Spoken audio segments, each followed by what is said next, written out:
What's going on? What's going on? Hey, what's going on? Hey, what's going on? What's going on? What's going on?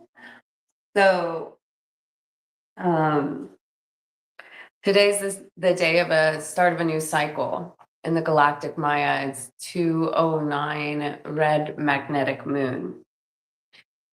And so this has been a continuation of transmissions, just weaving in some of the galactic intelligence with a background or a framework in the mathematics of the gene keys. We operate in the no time, no space. So we're in the 12D, the 13D, the true sky, the tropical, all at the same time because we're in the no time. So we're operating more in that 0 point resonance field. And really, the intention of us all coming together is to start to remember the fractal that we are a part of and to come together in unity and synergy and teamwork. And it's a time of a great purification and a great remembering. And so the more we come together in resonant fields of the 0 point, we start to talk, we start to ride and affirm, ride these waves, the galactic tidal waves of light, I like to call it. Yeah, bringers of the dawn teachings of the Palladians brings that into the galactic tidal waves of light. And so while we're in this magnetic moon cycle, which is connected to the universal water, so it's purification and universal water and flow. I like to think of like our reality as a wave. And so you trust the wave, you let the wave come and you let the wave go. You don't hold on to the wave. This is actually an easy way to start to objectively observe your energetic field, start operating more from a light body type of consciousness where you're not getting too personal with like any kind of energy that comes into your toroidal field aura, right? Because first and foremost, we're a toroidal field and we're sitting at the center and we're just holding the 0 point field, integrating all polarities, purifying any and all things that come into our path. We have to be purified in order to do that. And that's the invitation, and that's the 0 point, and that's quantum mechanics. So we're not holding on to anything. We allow the wave to come, we allow the wave to go, we stabilize the field.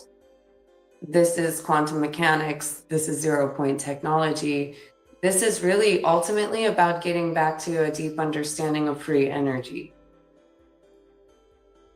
So with this 209 magnetic moon being a 13-day cycle about purification, and you think of how the moon has like a gravitational pull, a density, a gravity, a weight to it, right? And so what we're looking to do is be able to surf that wave and not get caught in the wave. But honestly, just like being able to operate at a 0 point energy field, you still the wave. It is the eye in the midst of the storm. You don't take anything personal in that field. At any given moment in time, in any situation that you're in that is pulling energy from you or affecting your emotions in any type of way, you can immediately, whenever you're ready, start to objectively observe, non-personally. This is transpersonal consciousness, actually. And so all of a sudden something comes in and you're just like, you're not pulled out by the wave. You're not impacted by the wave. You don't even need to absorb the wave. You actually continually spin and purify the wave. It disappears. It's a leap into the void. It is the void. And so when we don't hold on to anything as a constant, we don't materialize it. And this is a non-attachment field. We're still living in a human consciousness and a human reality and a physical body, but what I'm wanting to do is take everything to a transpersonal energetic level so that we can actually learn how to steal the waves, learn this holographic, this energetic quantum mechanic field where we are becoming one day I wrote, we are all chemists, alchemists, and we are here to master the chemicals in our body. And so that's what a real master is, right? Is anyone that can master the chemicals in the body, which has to do with, there are many, many things that are connected to chemicals in the body. And a lot of it has to do with, you know, whether you're operating on an unconscious level or a conscious level, right? When you are not fully conscious and aware and responsible for your energy field, your chemicals that are coming into your body, when you're not responsible for that, then we kind of like give that power away to another person or to a moon or to a pharmaceutical or to a targeting, you know, to a mind control, whatever.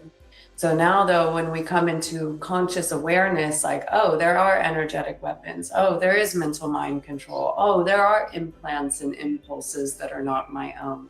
Now you're making the unconscious conscious. And taking an honest look at your own field and being able to do that is this next level of purification that we're all being called into, so that we can really come together in unity and harmony as brothers and sisters to serve the next part of this mission, which takes a village, it takes a family.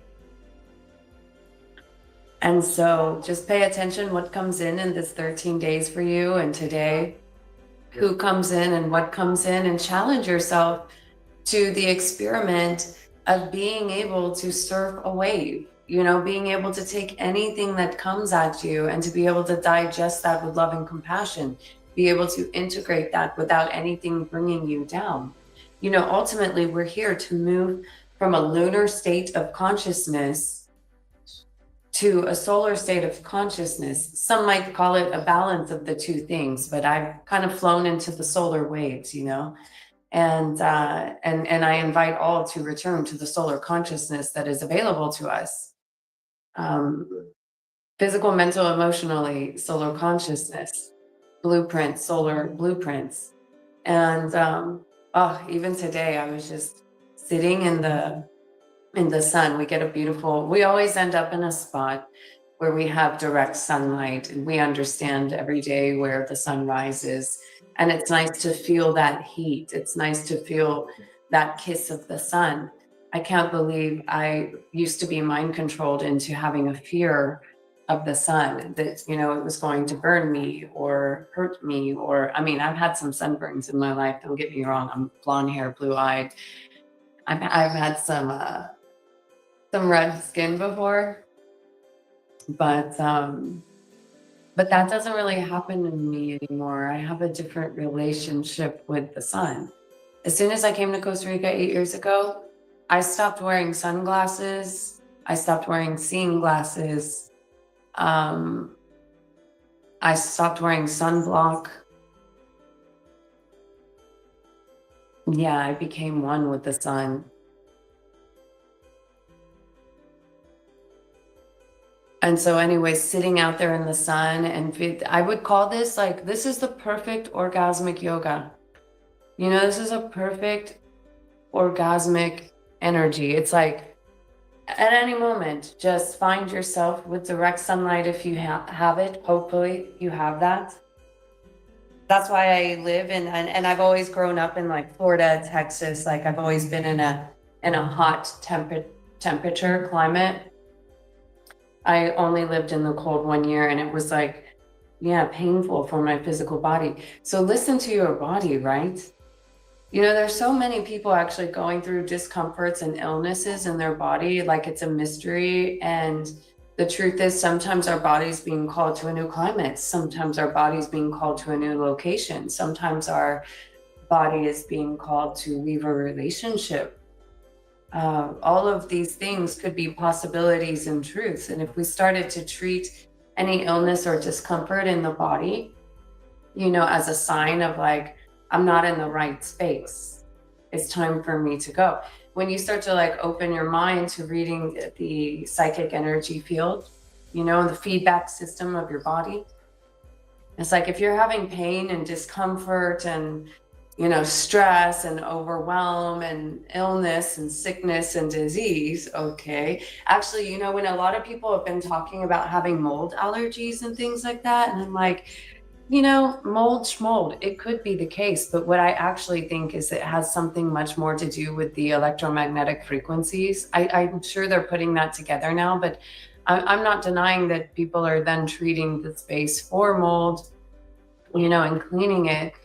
And that's helping their body. But also, I think some of these remedies are about electromagnetic frequencies. That's why I believe in copper, you know. I believe in copper so much. I wear it. I was on a session with someone the other day. By the way, I'm open for sessions. Lots of beautiful conversations are taking place. We talk on the individual, the group, collective level.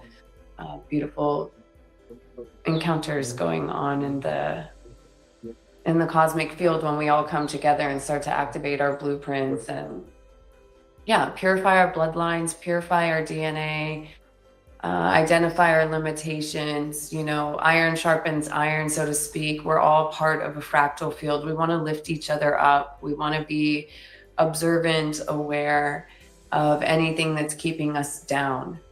Anything that's keeping us from holding a field of angels, holding the field of the angel wings, which is like more of a levitation field, right? Where your wings are up. I always say wings up.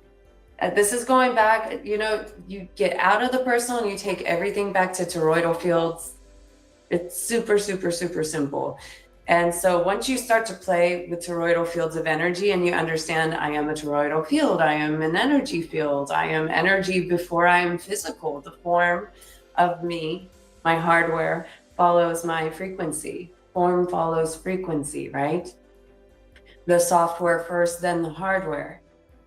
Actually, and this is the truth about emotions also, is we're moving into an emotional mutation with the solar plexus. That's the premise of this 2027 marker.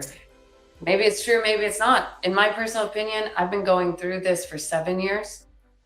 And it feels like that. It feels like we've been learning how to move beyond the emotional, personal attachment, taking offense, holding on to something for more than a second. It's like, again, wave comes, wave goes. This is Palladian technology, actually, and we're in the Sirius portal right now, which to me, we're always in the Sirius portal, and we're always in the Palladian portal. We are multidimensional beings in the no time and the no space, that we can pull in and access the library at any dimension that we're ready to digest, if you dare. And because oftentimes you have to let go of limitations, of limited mental perceptions or thoughts or feelings, or your shadows. You have to let go of your shadows to start to open up this higher dimensional consciousness. We are the ones that are here to embody these cosmic revelations. And just as we start to remember that we are here to access the Christ consciousness as a frequency, as a wave, as an archetypal energy,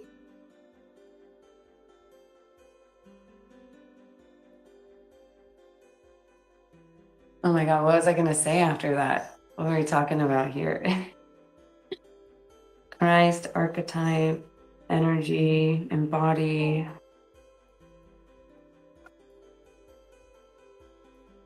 I was just in a flow over there, and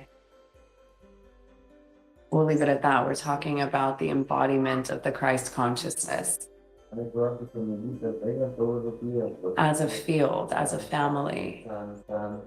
The Christos family, the solar beings, the prophecy convergence, the return of the angels, the 144,000.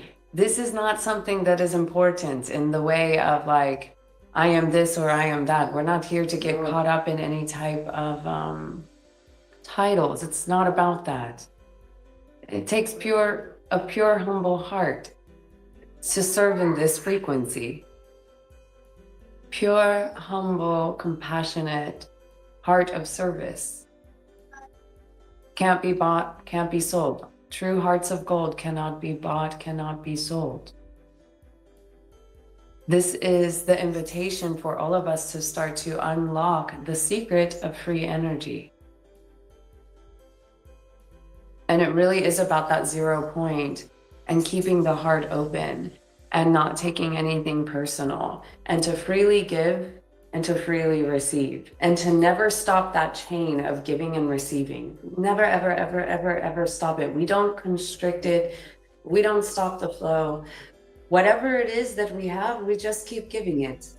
And you never run out. That's free energy. You never run out. But see that this old idea of fear, and the reason why greed is on our planet, and the reason why there's such a thing as someone with billions and someone with zero, is because of the constriction and the contriction, the trick, you know, that money frees you in any way. Oh, it freezes. And so money is one of the things that we're here as a collective human race to start to purify and clean and launder.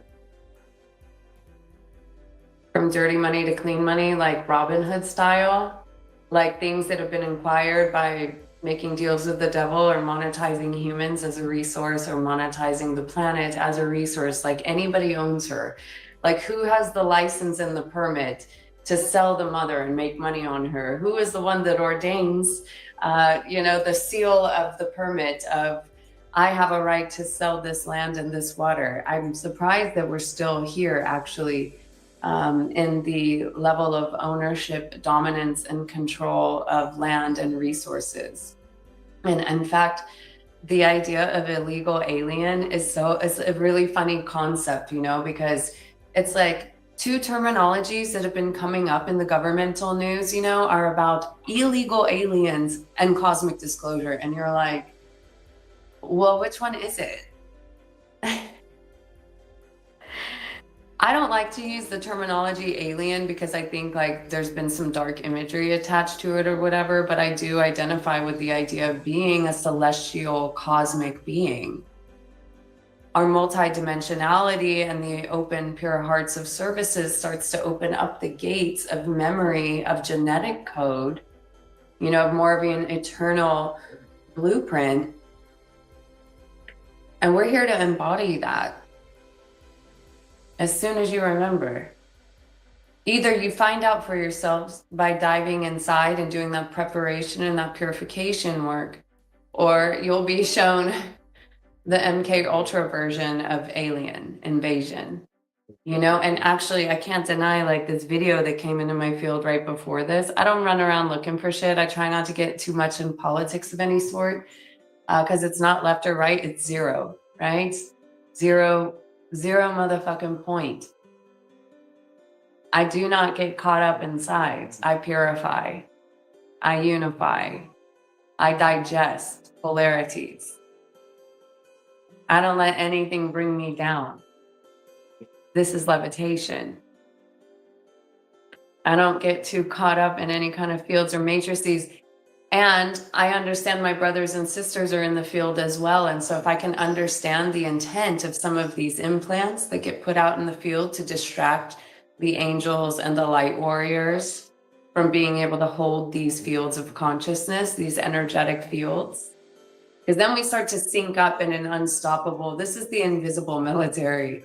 Mary's army of light is what I call it. It's the warriors of light, you know, that have been dancing in these polarity grids, these non-physical frequency fields. You won't necessarily be recognized for this level of service and work. But this is the level that we're called to. At least, let me tell you, I'm not here to impose how I'm perceiving reality on you.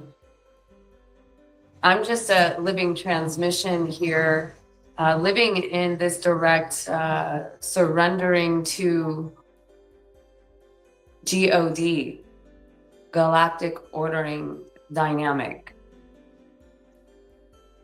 Everything is number, God is number. I take nothing personal. I see each and every being playing out their role, their tribe, their color, their tone, and their dimensional frequency. We all have addictions. Some people are addicted to the lower planes. I'm not sure why. I'm addicted to the heavens. You know, I'm addicted to that boundlessness. I'm addicted to that 0 point. where I hold nothing in permanence, where I take nothing personal, where we surf these waves, where we still the waves. This is like frequency, fractal patterns of sound and light wave technologies of rainbow and crystalline colors. We're working in those fields. This is where we meet each other. It's the crystal architecture. I think I was looking up something about the crystal castle architecture or something like that. Oh, I see a little comments here. Let's see what's going on. Oh, hi, Joey. Much love. It's nice to see you here. Yeah, I'm so open to questions too. Sometimes I just jump in and start flowing about whatever's coming in. I hope that's fine. And then I'm always super open to interact or answer any questions if anything's coming up for anybody. Oh yeah, let's talk about the Crystal Cathedral. Okay, let's do it. And you can kind of see that imagery right there, right? You can just, when I was sitting in the sun, heavenly Jerusalem, Crystal Cathedral, right? You see that dove. Oh, I love the dove. You see also, I've talked about this before, how I don't really see red. And you can kind of feel that when you move up an octave, you move out of this redder, these lower primal color dimensions as you move more into this crystalline architecture. So heavenly Jerusalem, Crystal Cathedral, and you see at the bottom there, there's the dove of peace, the white dove of peace. This is also about the Holy Spirit. This is about the purification. And it is about a peace beyond all understanding. We are called to learn how to hold this peace. That is the master of the chemicals in the body that I was talking about earlier, which a lot of times means we have to change what it is that we think we know about our emotions, about our attachments, about our belief systems. Like any belief system or construct out there that still gets you jacked up in your energy field is raping you of your life force. Right? We give our power away to nothing. We're coming into the holistic, pure resonance field. Nothing can pull us out of it. It is invincible. It is eternal. We fall down, we get back up. This is a practice. This is real meditation. This is real yoga. This is real technique. This is the most important thing that we can learn in navigating the plasma fields of energy, that when we come into contact with any field, that we have the ability to stabilize the field, to calm the storm, to be the eye in the midst of all storms, to not be taken out of center. This is a practice, right? This is the warrior's way.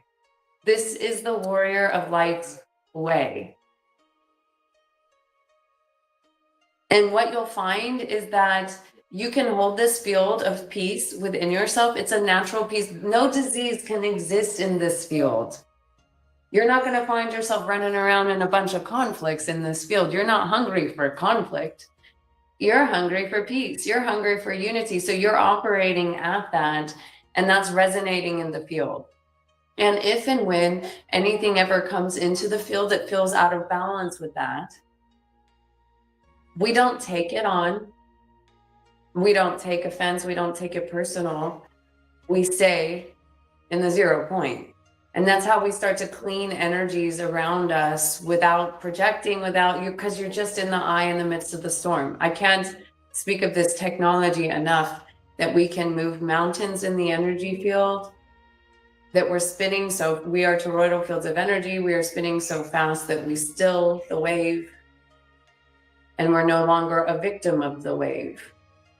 And so the Gene Keys, the Dragonfly's Dream Prophecy number 55 is actually about this. It's about moving beyond victims of the emotional state. So we're not here to judge any of it. We're here to raise it up. Every single time you have any friction or tension in the field is the time that you're invited with this conscious awareness to move above the field, to digest that field, to not get caught in that web. And this is a beautiful practice that will eventually lead you to a permanent state of peace. Okay, I forgot you pulled that up. I do want to read that, the crystal architecture. Hola, Melissa. Joey, if you're still there, I'm curious to know your galactic signature. If you don't know it, maybe you told me before. It's 13moon.com. Okay, let's read about crystal cathedrals. The crystal cathedral architecture for building golden cities is based on the microcosm to macrocosm reflection of the divine structure to house the body of God, and has also been referred to as the city four square in the earlier ES energetic synthesis materials. The crystal cathedral is the inner Christos diamond sun angelic human light body that is built by the spiritually dedicated to house the liquid plasma light of God. Take me to church. I hope you feel what we're bringing in, because everything I was just talking about is this. It's to those who are the angelic human, the Christos diamond sun angelic human light body that's built by the spiritually dedicated. So first and foremost, there must be a level of devotion, spiritually dedicated devotion, a sense of a mission that you understand that you're here for.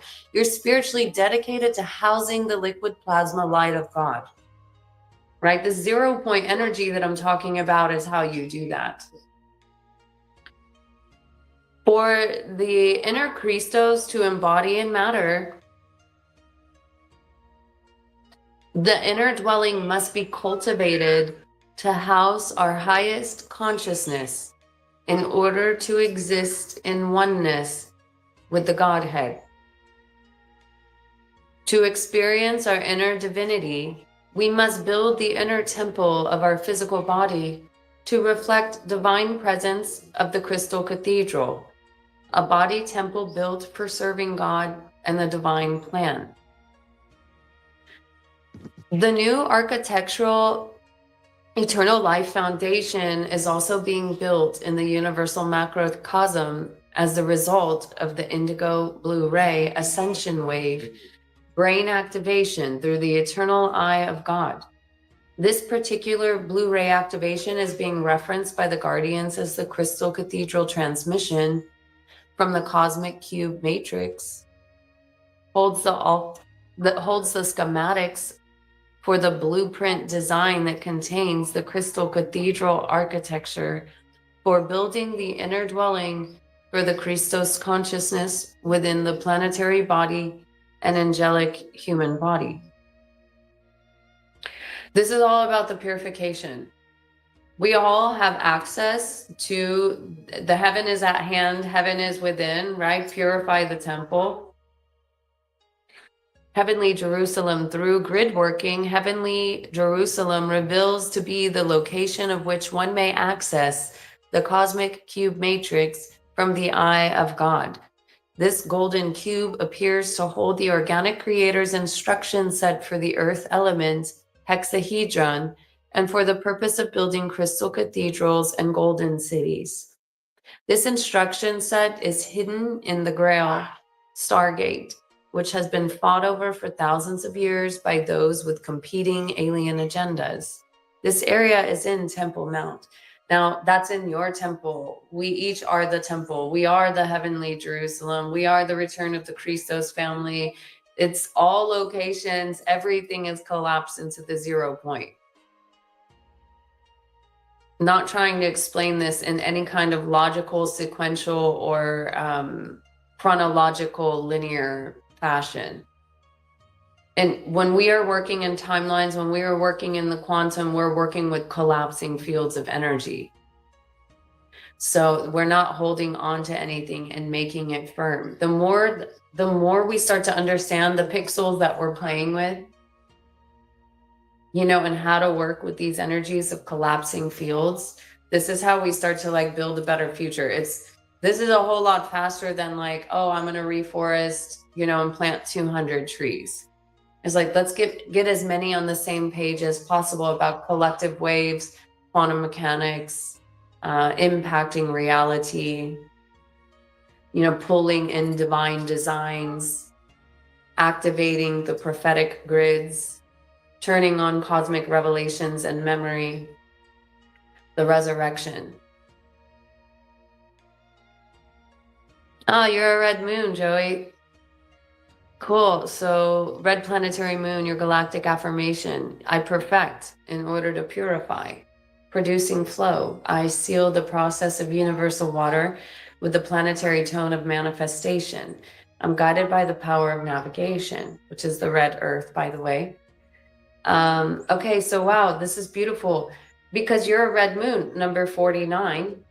Okay, so we're just going to use you as an example here because today is the start of the red moon cycle. This only happens once when it is magnetic moon, which is the number 209. Okay, so this whole 13-day cycle is about the moon. So you're holding that template, you know, you're holding the moon template. And honestly, so far in my life, just to be honest, most people that I meet that carry the moon, they are one of 20 solar tribes. So the moon is one of those tribes. And it feels like, for some reason, the pattern I've noticed is that the red moons have a little more extra things they've had to process. You know, it hasn't been easy. There might be trauma, emotional waves, like density and things like that to move through. So so here you are, you perfect in order to purify. And so the 49, also, if I were to take this into the gene keys, is about changing the world from the inside. And it is about the purification of the emotions. So this applies to all of us because we're in this wave right now. We're all here to purify the emotions. The shadow is reaction. In Gene Key 49, shadow of reaction. The gift is revolution. And then the city is rebirth.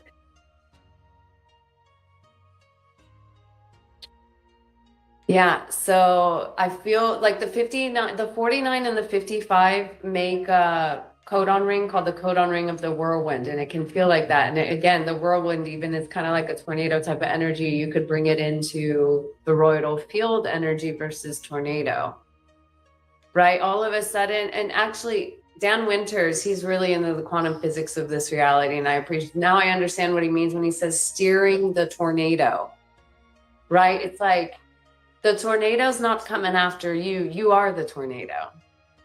You know, you don't need to run from the tornado like it's coming to get you. You still the tornado. You are in the center of it all, right? So it's like you architected it anyway. And this is the eye in the midst of the storm. And you can see the difference of being a victim versus being the creator. And you know what's interesting? If you write out the word reactor and creator, also, they both have a tor, like a toroidal field, right? You're either reacting to a field or you're creating a field. And creator and reactor are the same letters, but like flipped around. Joey, I didn't know any of this at all. I'm deeply moved by this. I thank you and everyone involved. Oh, much love, Joey. Hey, thanks for what you've carried on the planet. I know it hasn't been easy for you, you know? And so, you know, and the more you hold a template of, if you can purify, if you can flow, if you can let things go, if you cannot hold on, if you can raise the bar, if you can move beyond, you know, the victim of the emotional patterns, like you're leading the way and you're not judging yourself, but you're becoming more aware. And so goes you, so goes the planet. I always see it like that. We're all an example, you know? We're all leading the way. We're all a part of the fractal. We're in this together. Iron sharpens iron. We're like, we want to raise the whole field. There is no hierarchy in this field, right? There's no higher, lower, inferior, superior. There's like a 0 point equilibrium and balance field. And so, wow, as many of us as can get stabilized in that field, this is how we serve something beyond, far greater than ourselves. This is the actual energetic shift from service to self. to service to others. And see, sometimes you can hear the idea of someone saying that they're serving, but it's still in the false light. And so this is where we have to call all of ourselves out of the false light. It's easy to say we're in the service to self versus the service to others, because nobody really wants to admit, well, actually, some people have no shame in admitting they're in service to their self. But that's a game that won't win forever. And so as we're coming together to serve something greater than ourselves, to live in that God, to surrender to the whole, to surrender to the mission, the everyone wins timeline. There's not just one winner. It's not a monopoly. It's not a first place, first prize. It's like the real winner is whoever gets as many winners over the post line as possible. It's a tie. We need as many winners as possible, please. And the way that you win, right, is this purification, is this humble heart, is this true service of just showing up and giving and living in a way that models the return of the mother, the return of the peace, the return of the end of the war, the return, you know, of the ascension.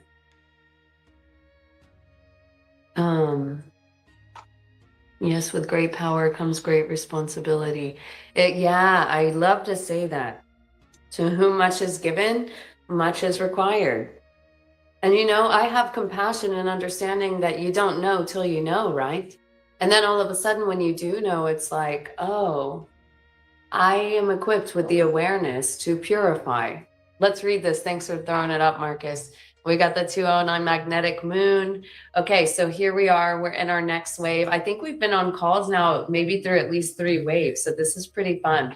I don't know if anybody's downloaded the app, but you can follow this daily. And the idea here is to get you in that galactic telepathic synchronization, the organic ascension timeline. That's where we're navigating right now. Oh yeah, this one's 13 moons to chronometer.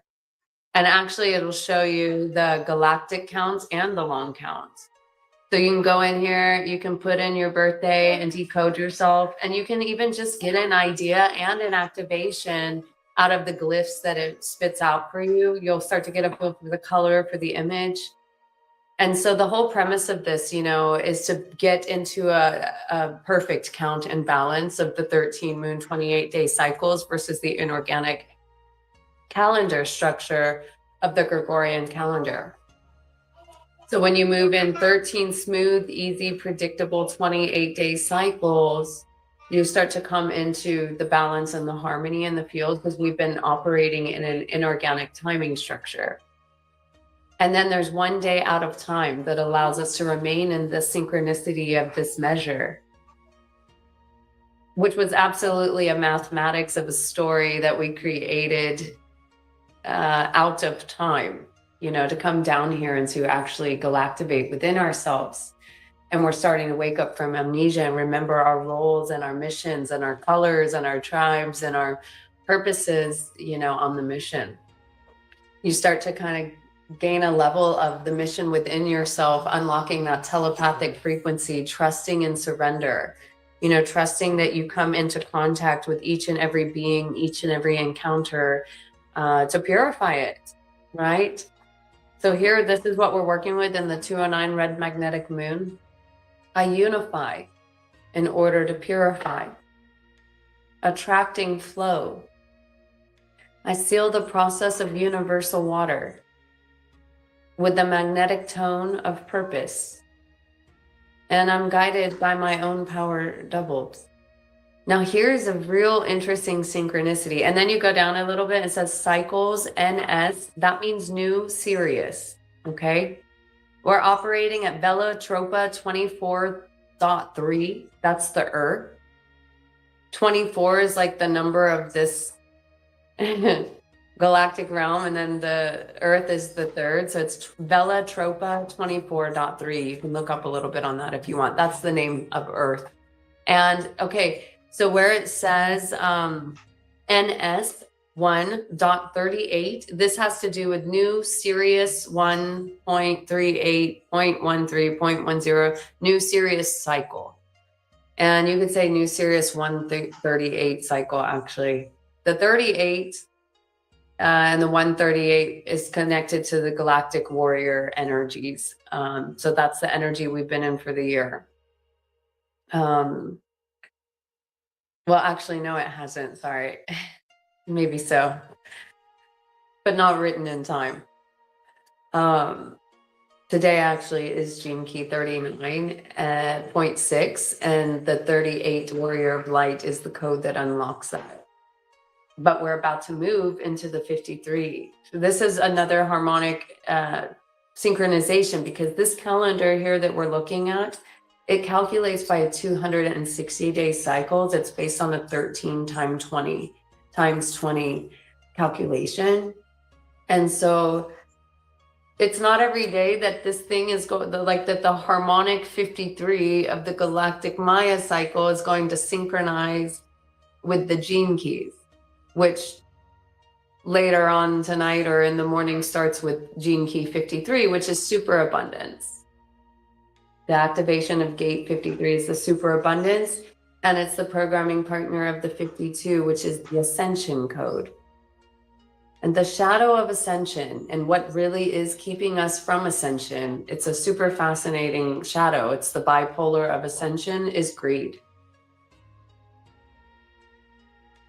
So we'll be moving into, today we finish up the 39, which is serious liberation. Right, I actually call gene key 52, gate 52, and gate 39 the Sirius codes. And this is based on the tropical calculations with the fixed Sirius in the middle of Cancer.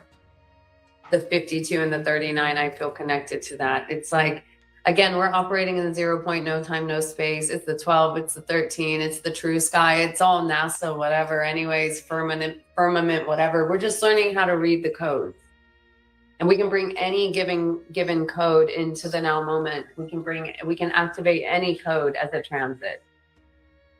Yeah, so this 39 is the provocation at the shadow. This provocation isn't bad. In fact, it is what provokes your liberation.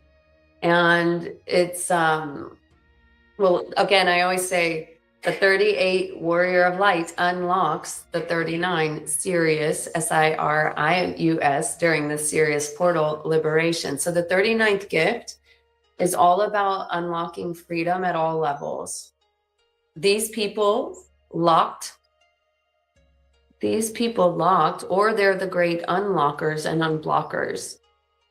Oh, hold on, I see what happened. Okay, there you go. These people are either utterly locked, or they're the great unlockers and unblockers. Once they've learned the art, they become expert at helping others. They can apply this gift into any field we can imagine, because ultimately they know how to release stagnant energy through a system. They're very valuable people. Well, this all, again, dynamism and like thermodynamics, you know, and like toroidal field of energies, just seeing the picture of it. You think of the dynamic, thermal dynamics and thermodynamics. It's very interesting. Mother. Okay, so earlier we were talking about if you write reactor and creator, that they're the same letters but mixed. Well, the same is the truth with the word mother and thermo. And so I always say when the mother is in charge, everything is taken care of. And I'm talking about a mother energy within us all beyond the actual physical mother, like the mother cells, the mother field, the total surrender field, the void field, you know, that allows a level of magnetics to be flowing through with zero resistance, right? And there's this centripetal force, there's this. And so the tension of transcendence, it's like sometimes you bring something into the field to propel yourself up. It can feel like tension for a minute, but you don't hold on for long. You allow it to pop your wings out, right? Like you might get caught in a web for a second, then you just pop right out of it. And this is how we start to work with, hello, Rivers, you there. Mm-hmm. And so this is how we start to work a little bit with thermodynamics, mother dynamics. And the physiology of this is the adrenals. I've talked about this a little bit before too, the idea that eventually we move beyond a field where we are activated about like with adrenaline. I've seen people defend the idea like, oh, we need adrenaline, we need fear to keep us safe, to protect us. I'm like, no, my destiny field isn't that I'm here to be chased, killed, or die. I don't need to be in fear or protection. I'm not on the lookout, waiting to defend. My defense is my 0-point technology. This is the Phoenix fire. This is the dragon flyer, the flame that keeps on burning, the spin that keeps on spinning where nothing can stick to it. And this is actually how I always say Illuminati of the light, evacuate all parasites. And so any implants, entities, thought forms, an entity is just a thought form. What do you want to say, River? Okay, later I will help you with that. You can find it on the counter over there by that other altar, the justice altar. But I can't help you with it right now, okay? Is that very good? Like purple. I don't know. Right now, there's just that one on the counter over there, okay? All right, so we got the 39 liberation. Yeah. Let's see what else is here. Depart. Oh, nice to see you, Jacqueline. I'm always open to learning. I'm loving you, and I am lovely soul sister. Oh, it's nice to see you. Thanks for being here. Yeah, this is the Gene Keys is all about. It's the book of life. It is the equipment. It is the guidance. It is the enrichment and like becoming whole within ourselves.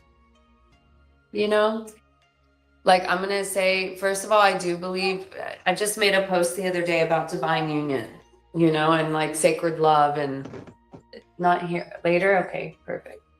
And yeah, the divine love, the devotion, the pure love, not prostituting our love, not prostituting our energy, not prostituting our life force. Yeah, the way that we do that is we become whole and healed within ourselves. And that means we're not settling and we're not compromising. We hold the field high.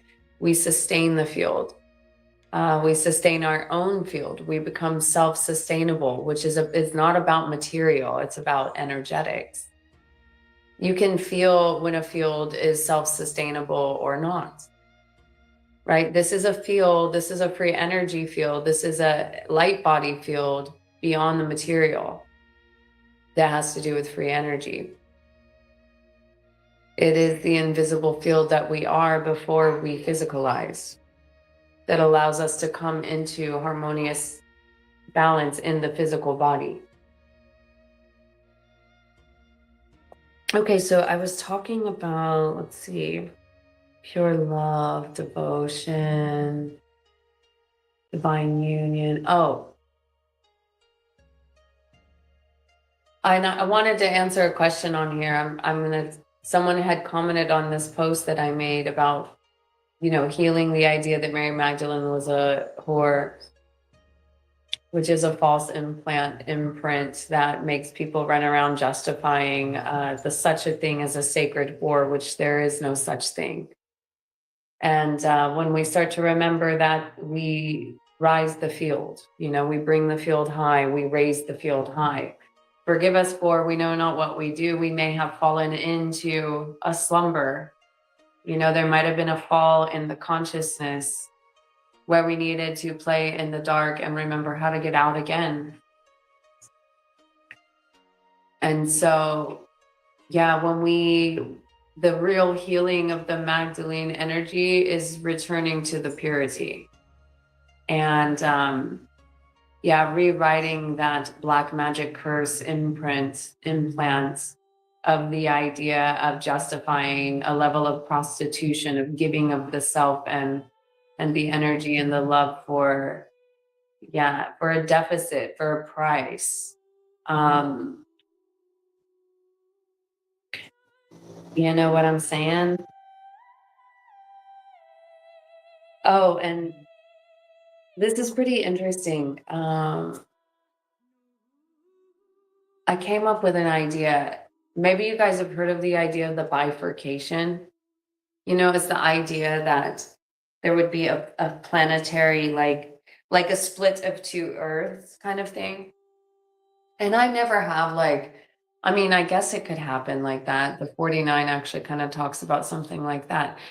But yesterday I was writing, and we are in the cycle of the purification, and I was writing purification. And I'm actually going to show you. See, all of these little things, when you start to write them out, I always have like writings and notes and spirals everywhere, pages and pages. It never stops. Pages and pages for ages and ages. Let's see. It's just easier to see things sometimes. I'm going to write a few things out. I actually already forgot about what I was going to tell you anyways, too, because I was going to tell you something, but now I'm like on this other kick. So we'll see what comes out of it. Free flow. That's all we do around here. Oh. Demonetize. Demonetize.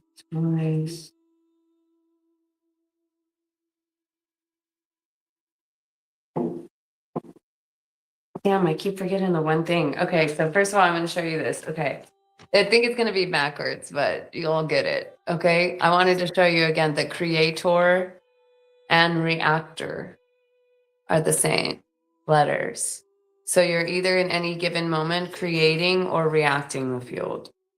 From reactor consciousness and victim consciousness, you're like, why did this happen? From creator consciousness, you're asking yourself, you look at the difference in the reflection here. It's like ownership. You're like, how did I create this for myself? You know, why did I create this for myself?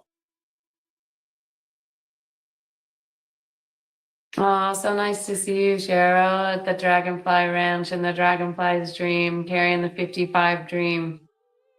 All of this is very related to the 55 and the idea of the solar plexus mutation. And again, we're going to creator versus reactor, right? In the reactor consciousness, you're like, why is all of this happening to me? In the creator consciousness, you're like sitting in the seat of the throne. You're like, oh, how did I bring this to me? How did I bring this to me to digest, to purify, you know? When you were 55, I remember holding it down in Texas. Okay, mother and thermo are the same letters. That's why I say when the mother is in charge, everyone is taken care of. And see, the mother is an energy that cares for all of her children. She cares for all of her creation. That energy is within each and every one of us. But when we've been cut from the mother, we forget. And that is the wound we all came here to heal, is the return of the mother. And the return to the mother and the healing of the wound of the mother, whether the mother above us or us as a mother, but ultimately the mother galaxy, you know, the mother of all creation, the divine mother who takes responsibility for the creation and the children and wants to serve, has the divine mother creator's purpose flowing out of her, and she is here to serve all of the creation with love, compassion, honor, service. It's quite a noble and humble field to serve in this way. That is the emanation. The 41 is about the emanation field. And it is like a feminine frequency emanation creator field. In tropical astrology, it's in Pluto. So it's an Aquarius, like age of Aquarius code. And it's the start codon of DNA, the 41. So this emanation field, this new birthing, field of pure creation without the wounds. We are the healing of all wounds. We are the healing of the wound of the mother. We heal it within ourselves, and we heal it outside of ourselves, and we heal it on the planet, inviting all to return back to the womb, of the mother, and to heal our relationship with our mothers, all children, and this planet as our Mother Earth. And so when we understand, if we see the whole earth as our mother, she's never not been giving to us. Even throughout her destruction and prostitution. The Mother Earth has been prostituted for a long period of time. She has been sacrificed. She has been monetized and raped and pillaged, actually, and owned and dominated. So that's kind of the collective scam, that's been the historical hijack. And so as we return to mother consciousness, if we return to the Magdalene consciousness, we're not here to sell ourselves. We're not here to sacrifice ourselves. We're not here to be raped and pillaged, right? That's the rising up of the standard, of the frequency of not compromising the purity and the value of the eternal mother soul consciousness.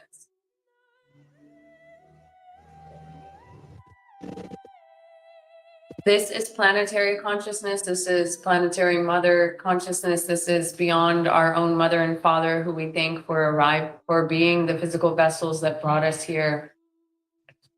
It's always fascinating for me, like the more I got into the space of, like, after my near-death experience, kind of holding that path of like listening with love and empathy, I started to realize, like, damn, there isn't anyone that didn't have some kind of shitty relationship with their growing up in their childhood. And a lot of people, like, my mom wasn't this for me, my dad wasn't this for me. And I'm like, well, they actually were exactly what they were supposed to be for you.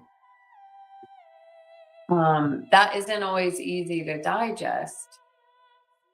There are things that we are here to reveal and heal about our relationships with our mothers and fathers, and ultimately to connect us back to the cosmic umbilicus, of more of a cosmic root origin, beyond just the association of born in this physical body to a man and a woman.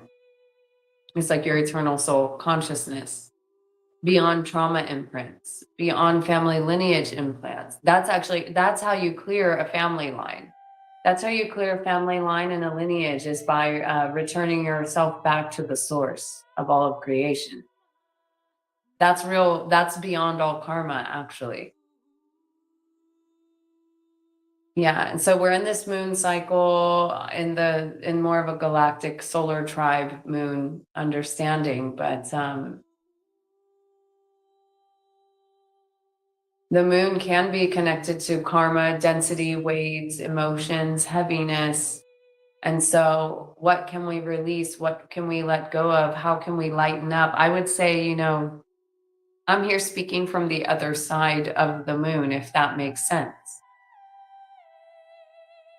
I live in an eternal nature where the moon consciousness doesn't really exist. I also might call it the lower astral plane.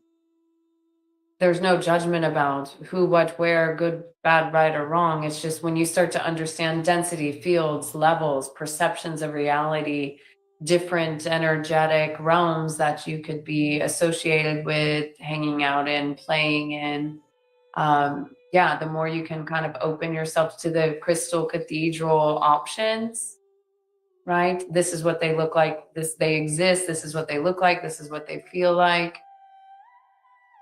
Even astrologically, this is just a proposal, but I'm not saying it's true. I was born with a 0 degree moon, a 0 degree Capricorn moon, which is actually connected to kind of like a galactic gateway. It's Tropic of Capricorn. Again, everything is holographic, and we're just reading things in grids on many levels in time and space. So it's all existent, it's all here in the now, it's all true. This is how we can take into account anything as we read code and pattern through astrological numerical code. We just access whatever file that we need at any given time to read that data and that information in the file. This is actually Akashic Records. It's so beyond past life and things like that. Oh, thank you, babe. It's beyond the personal identity of like past lives and things like that. It's like kind of bringing everything into this 0 point field. Eduardo just brought me this smoothie. It's with papaya, which is like full digestive enzymes. Like this is when you start seeing food as medicine, right? Like you could eat a papaya, half a papaya, and like, wow, it's like scrubbing bubbles. It's fibrous, it's digestive, it cleans out your system, it keeps you regular. Hopefully everyone is going to the bathroom regularly every single day. If not, you're not eating right. Straight up, simple like that. If you're not taking a shit at least once a day, you're not eating right.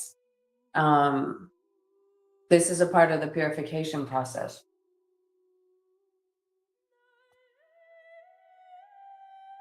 Purifying the vessel. You should be going to the bathroom every day. It also has to do with emotions. When you're holding on, right, then your body can't let go, which is what the release and going to the bathroom and the digestive system is about. Also, like the constriction. Yeah.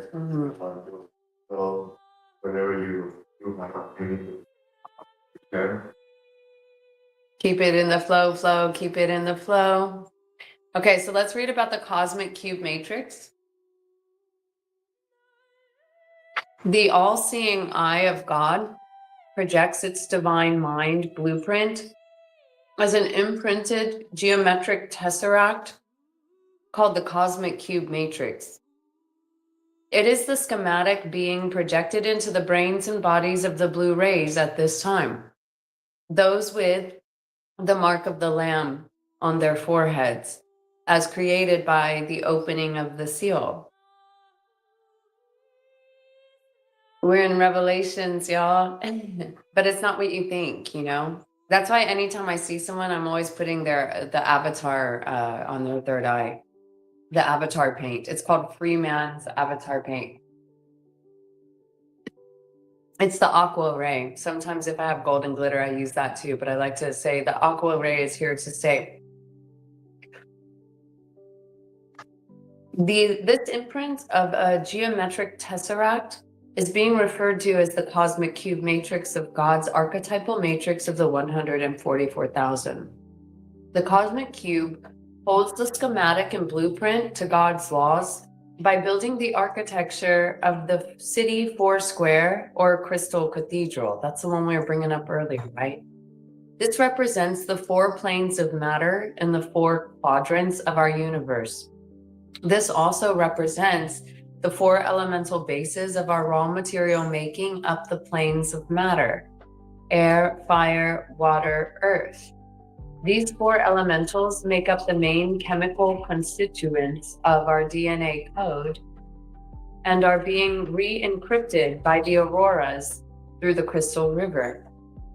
The city Foursquare of Crystal Cathedral contains the blueprint of the solar Christ identity of the 144,000 archetypes of the sons and daughters of God.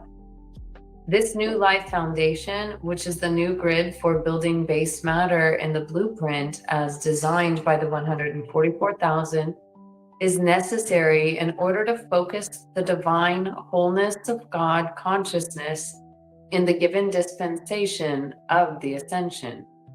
So this gives a little more of the understanding of what we're talking about when we say 144,000. And that's why we're talking more in these transpersonal, transfigured, energetic terms, crystal cathedrals within, purifying the temple space, purifying the mind, body, soul complex, you know, tuning into the crystalline grids, the crystalline configurations.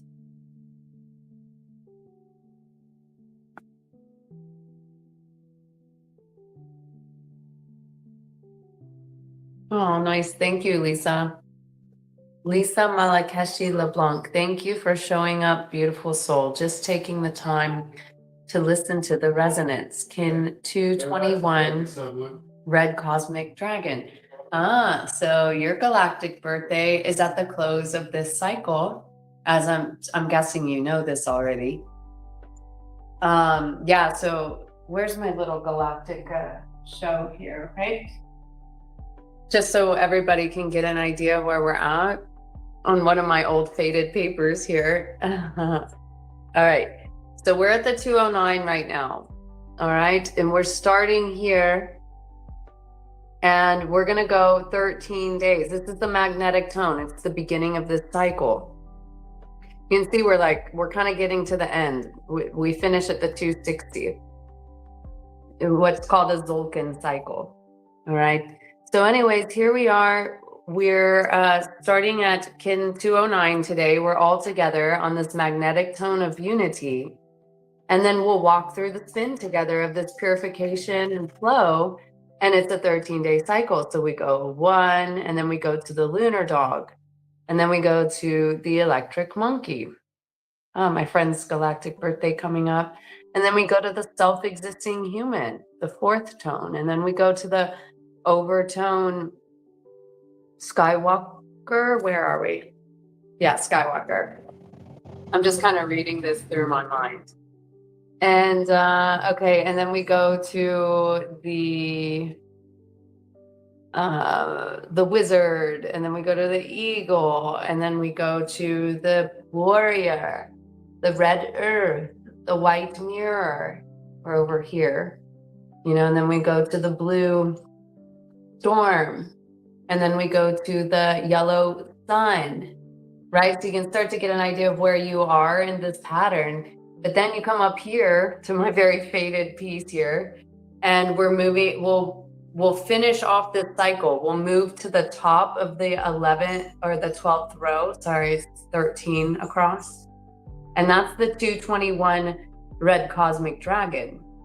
Now the cosmic tone is the 13th tone. It's the end of this 209 magnetic moon cycle. So you close out this wave, and the 13th tone is always when we've kind of we finished the 13-day cycle, and now we're taking cosmic flight. And the interesting thing about, I know someone on the mountain here that shares the same kin 221 cosmic dragon. That happened to land on October 31st last year. So what some would call Halloween, and some would call more in the sacred Celtic celebration,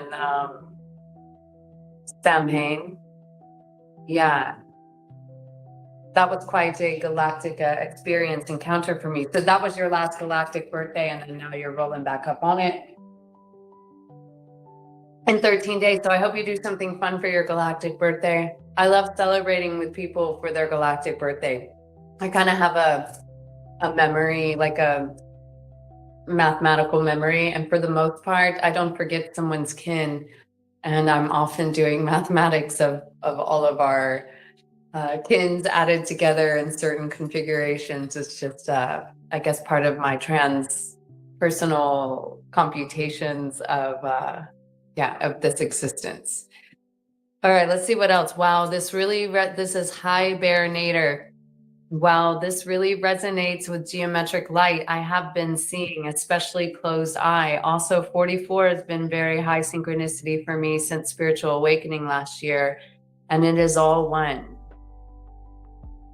Yeah, beautiful. And so, you know, everything is number, God is number. All of the numerical codes are interchangeable through systems. That's what I've been studying for the last 7 to 8 years, you know, is the synthesizing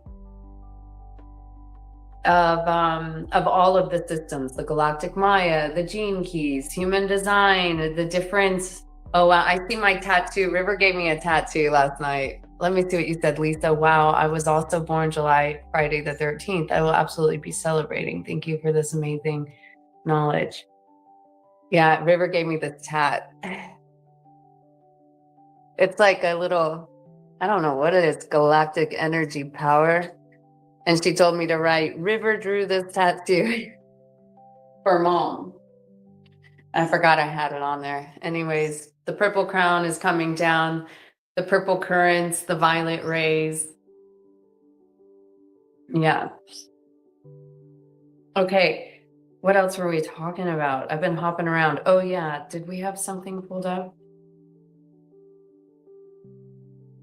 Yeah, I like to get connected with you all and see who you are in the galactic Maya measurements of time. And yeah, we'll roll back to this. Marcus, you're always on it. Thank you so much. My star brother behind the scenes, Marcus, he's 41 lunar dragon. So I also connect it to the 41. Oh yeah, we're going to talk about the 44. That's one thing we're going to talk about. And actually, so the Sacred Kingdom website and the network that he's created just launched a new website. And he was also just posting not so long ago that he's here to help anyone with podcast production or lots of different services and gifts. So if you're feeling the call for that, wow, he makes it happen. Like, it doesn't take but a second, it seems, for him to really digest and spit out flow and art and gifts to support those that are here to be in service and have cosmic missions. And so if you're looking for someone for that, or I've also been coming into contact with a lot of people that are here to counsel about, like, if you're here to transition and how you're working with business and work and providing for your family. I will say, like, I'm on the side here. I'm going like collective funds and resources for all, money laundering, crack the codes, break the systems, end all poverty on our planet. But I know, like, for a lot of us, it's about, and it's still this for me, you have to make your basic ends meet. And, but I do believe in more of a collective funds and what I call like the pots of gold to support those who are here to be of service with their mission and their vision. And yeah, so there are many roles, purposes, and missions that we all have. And when we come together, we can really serve. And that's actually what check this website out, Sacred Kingdom Community. It's looking good. And yeah, you can go to the site and you can access different services. You can join the newsletter. If you feel called to any of this, go check it out. Marcus is cranking out great information on pretty much a regular basis through the Sacred Light Network. And so there's something for everyone here. There are many waves, there are many timelines, there are many personalities, and we'll all start to feel called to the people that feel resonant with us in our mission. It's like a reunion of sorts. And so, yeah, we all have exciting roles to play, exciting gifts to share, and everybody coming together, as a family. And it takes everyone, it takes a whole family with so many different gifts and skills. Like, no one's here to just do it on their own. And so when we start to come together as a family, we can recognize, oh yeah, here's my little thing right here. I'm not so good at writing bios and things like that, but hopefully if you ever want to do any kind of work with me, you can just message me directly on my Facebook anytime. Phinix Returns on Facebook, PHINIX, like the golden ratio spiral. A lot of what ends up happening with us is we study your mathematics, we study, your birth stuff and particular codes, maybe in the gene keys, but a lot of it's just coming out organically in whatever it is that we're called to speak about. That usually will help me get an idea of where someone's at, what they're hanging on to, what's going on, empowering them to rise up. And for me, like, making money is never my goal.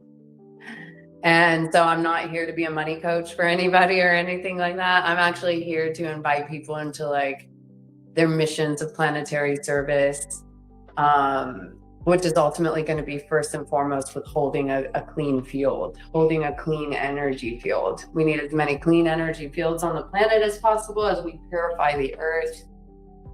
And yeah, so we're just remembering how to do that together. And for me, you know, galactic remembrance or cosmic remembrance, which is not about getting caught in an identity of like, I'm an alien, I'm a Palladian, I'm a Syrian, like whatever. You can really like spin through all these types of archetypes. It starts with like, I'm a whole healed human. You know, I'm ready to remember my origins. I'm ready to remember what I really came here for. I'm ready to connect to the 12 dimensional grids, the 12D Stargate, the 12 strand DNA and beyond. And so there is no trauma in a 12 dimensional shield. There's no trauma in a 12 strand DNA. Trauma exists in 2-strand DNA. I once told someone too that trauma doesn't exist in the 5th dimension. I don't really use the 5th dimension so much as a reference point, but I do remember when that concept first came to me, was probably right before I came to Costa Rica. This woman who was doing Reiki, I'd never heard of Reiki either. It was also new to me. This was around like 2016. I was like, I had this near-death experience. And the next thing you know, I'm on the phone with this woman talking. I was like a coach at the time. I help people like improve their nutrition, lose weight, build their business, you know, gain energy and leave behind jobs they don't love and all of this stuff. That was my old work. And then I died. And then when I returned, it was like, yeah, an awakening to more of our energetic mission here. The invitation to return to our origins and roots. And yeah, so when I met this woman, she was like, have you ever heard of the 3rd dimension and the 5th dimension? And I was like, no. She was probably like 70 years old. And she was telling me she was a Reiki teacher, Reiki healer. I'd never heard of these things. It wasn't so long ago. It's so crazy to think about it now. And I was like, no, I never heard of that. And it was like, she was the entry into the gate. She was the gateway into multidimensional consciousness and the ascension path. And I hardly really ever talked to her again. It was just like, she was the one that opened up that portal for me to enter into. And then it was like, you know, you just go where you're called. And you just start like weaving in that path, that wave of synchronicity. And it's just like, whoa. You know, the people, the places, the things, the awareness, the meditations, the nature, the calls to shifts and transformations and actions. And yeah, and the call to like, for me, ending alcohol in my life and ending meat were like a pretty close next level shift for me. You know, I'd already cut out like processed sugars and I was limiting processed foods. And then I was being called to really cut out like technology or television, you know, entertainment in the way that I used to consume. Yeah, it was the beginning of the purification of the mind, body, soul, right? And but my point is that one day I told a woman that trauma doesn't exist in the 5th dimension, and it was quite offensive to her when I said this. And I'm like, you know, again, to me, 5D is a limitation, but I understand that it's nice to have gauges of like where you're going kind of thing. And so you could say that the 3rd dimension, the fear and the survival dimension, the 2-strand DNA, the trauma victimization dimension, right? And so when you're ascending into these crystalline frequencies, you're not denying that you've had trauma. In fact, you're very much aware that you came into a mind, body, soul complex through a certain lineage that experienced trauma in their life more than likely. And that you can purify this and you can heal this. And a lot of that can come through transparency, you know, not just carrying it on, not just holding it, but like bringing it to light. This is the real healing of the wounds. You know, some people have had some pretty shitty things done to them, and they've done some pretty shitty things. And so we're being called to atonement on all levels. It is a bit like a confession. You know, the shadows harbor the parasites and the negativity and like, yeah, the control, all of that is harbored and hides where the shadows are still hiding within your own self. When you call something out and bring it up into the light, like it's invited to be clean. This is addictions and fears and thought forms, limiting thought forms, whatever.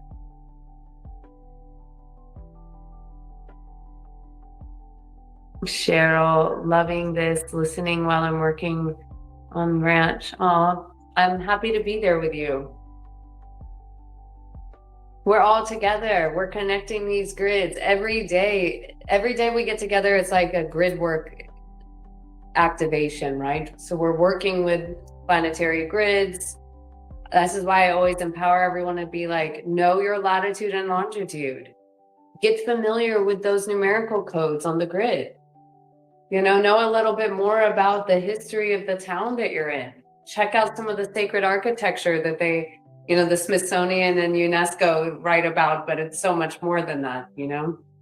It's really cool for us to start to really embody our presence on the earth as grid workers and be like, oh, where was I born into? Look at that grid line, you know, look at that latitude and longitude.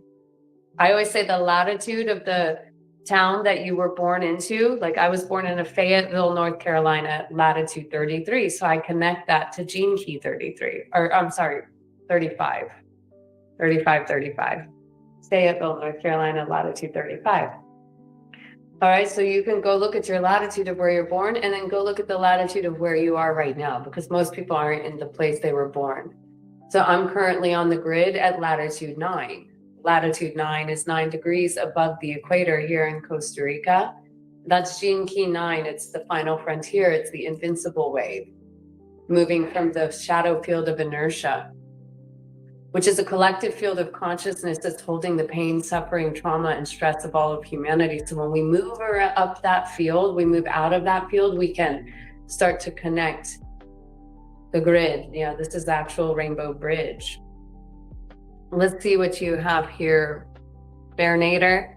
The body keeps the score of trauma. So what happens with no body? Surely an avenue to explore these egos fully and liberate them. You know, it's interesting. So the body keeps the score, right? And you think of, I think this Gabor Mate or someone came up with this information. This is true. You know, I have so many scars on my body. I mean, first of all, I had 4 C-sections. And so, yeah, my womb space, my mother space has had many scars. I've had a hernia surgery. I've had 9-pound children in my little 5'1" body. And then I also have a scar on my face here where I was bit by a dog named Shadow. And so the body does keep the score, but we transmute it, we alchemize it into our purpose. You know, I guess this is what you could say is the Chiron wound and the wounded healer as well. So no longer are we imprinted in a negative way by the things that have taken place, but we're actually able to transmute them, alchemize them, and turn them into a great service. So my healing of my shadows, my healing of my wounds of the mother, you know, it's like some of the tests and and it's very warrior for me too, with the scar face, a little gangster too. Yeah, warrior of light. You know, the real warrior. So this is what they talk about in Gene Key 38. So that's the great unlocker of the 39 of liberation that we're in right now. I really like what Richard Rudd says about it. He brings it in that like the true warrior of light is never in reaction. Like the true warrior of light is just, they might have to slash and dash. They might have to come into combat. Now, the true warrior is avoiding combat at all costs. We understand now the warrior of light is working in the unseen fields to purify everything within the self. This is quite a noble work. It may or may not be recognized by others, but you'll know because you have inner peace. That's a peaceful warrior, right? We need as many people holding peaceful warrior fields in these planetary wars of timelines. Because when you're in a peaceful field, you're automatically elevated to a timeline, a peace timeline, a timeline of peace. Right? So these are all just different code words and precision language learning model vocabularies to start to expand our mind beyond the limitations of the struggle, of the pain, of the trauma, of the heaviness, of the emotion. We are being invited to purify, to levitate, to let go, to release, to not hold on, to rise up, to rise above. We don't avoid anything. We go right into it, but we digest it with an open heart. I was born at the 32nd degree, by the way, another 44 synchronicity, 3244. Yeah, and the 32, right, in the gene keys, so it's from the shadow of failure. And so to the gift of preservation, to the city of veneration, the veneration of the goddess. Where's my book at, actually? Oh, look, I have the 44 open in the gene keys right now. It has some fun little jewels on it. Gene key 44, human fractals, human destiny, karmic relationships. I have this particular placement of the 44.4 in my vocation sphere, and so I really understand the work that I came here to do to purify bloodlines. It's the master program that choreographs movement and migration of people. So we're starting to see that. We're starting to see certain people called to certain locations and areas. It's the science of incarnation, the structure of human societies. It's a code of collective rulership, right? The synarchy means we all lead together. So in the shadow pattern, it's interference. And the gift pattern is teamwork. So you can ask yourself, what are the interference patterns that are keeping me from coming together with my team? And these start to become like, at first they're individual contemplation codes, but then what they're really doing is coming into like a very collective prophetic story, of a return of a golden age, of the Garden of Eden, What else did I read? Cleaning addiction and dysfunctional relationship patterns is one of the ways that we unlock this. See what you commented. One of the best books I ever purchased was The Gene Keys. I'm not the only one writing and drawing in there. I can hear you talk all day, LOL. Yeah, isn't it fun? This is my Gene Keys book right here.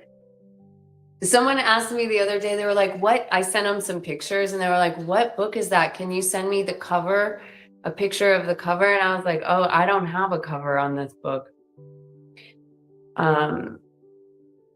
Yeah, I would say that I just came out of about 8 years of Cosmic University in understanding binary code, trinary code, genetics, astrology, time traveling, no time and space, alchemy. It's been quite an event and a true honor. There have been times where, and I work with sometimes sacred medicines, where I've come into contemplation or communion with this sacred text and wept in tears for the understanding. Number one, for the gift to understand it and the gift to translate it, but also to understand there's a framework and structure of liberation and harmony and teamwork and synergy that's written into these codes.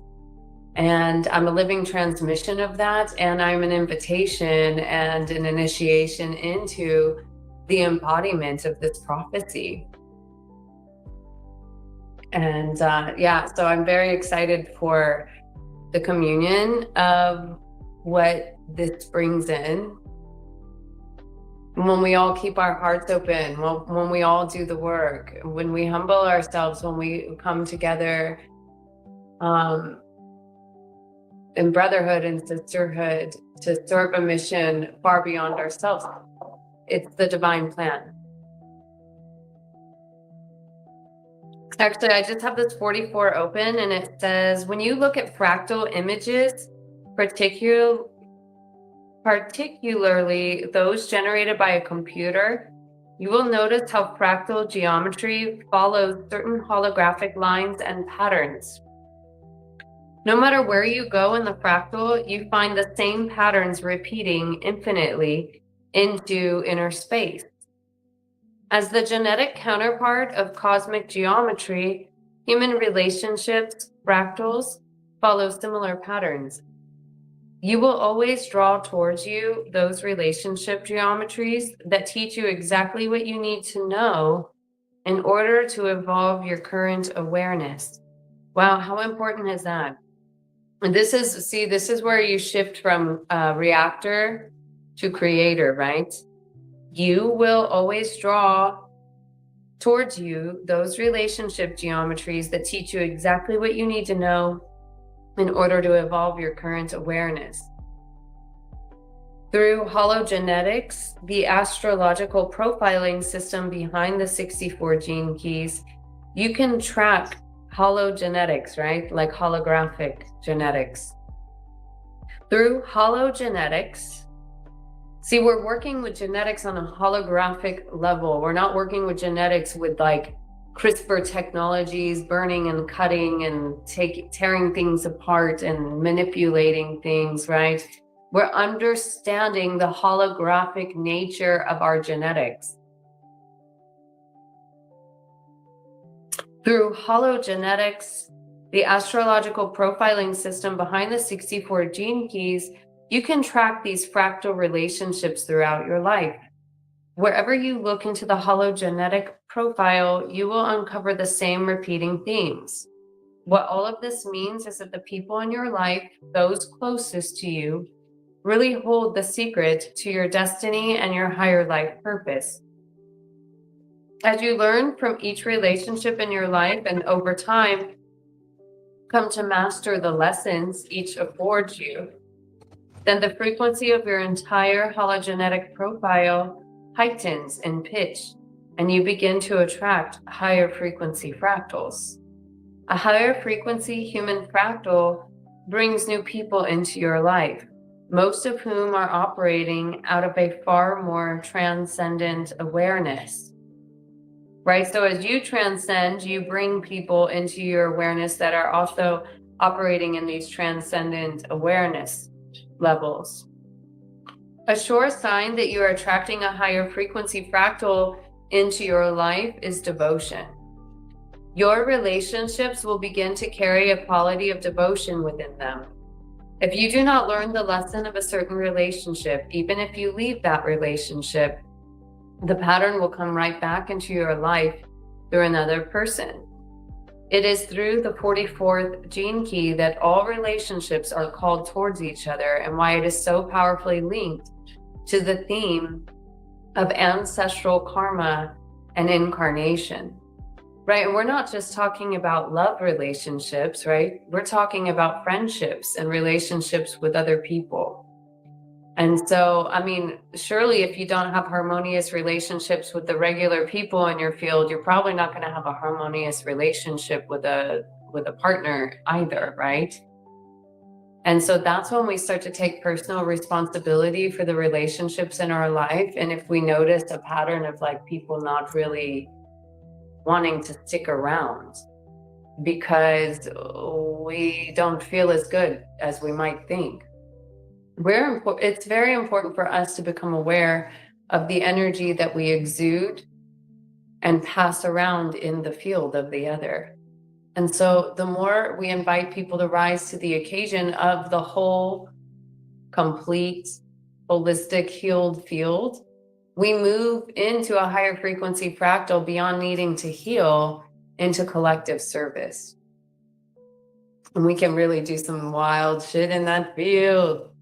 Super fun. Okay. So we're cleaning up the ancestral karma.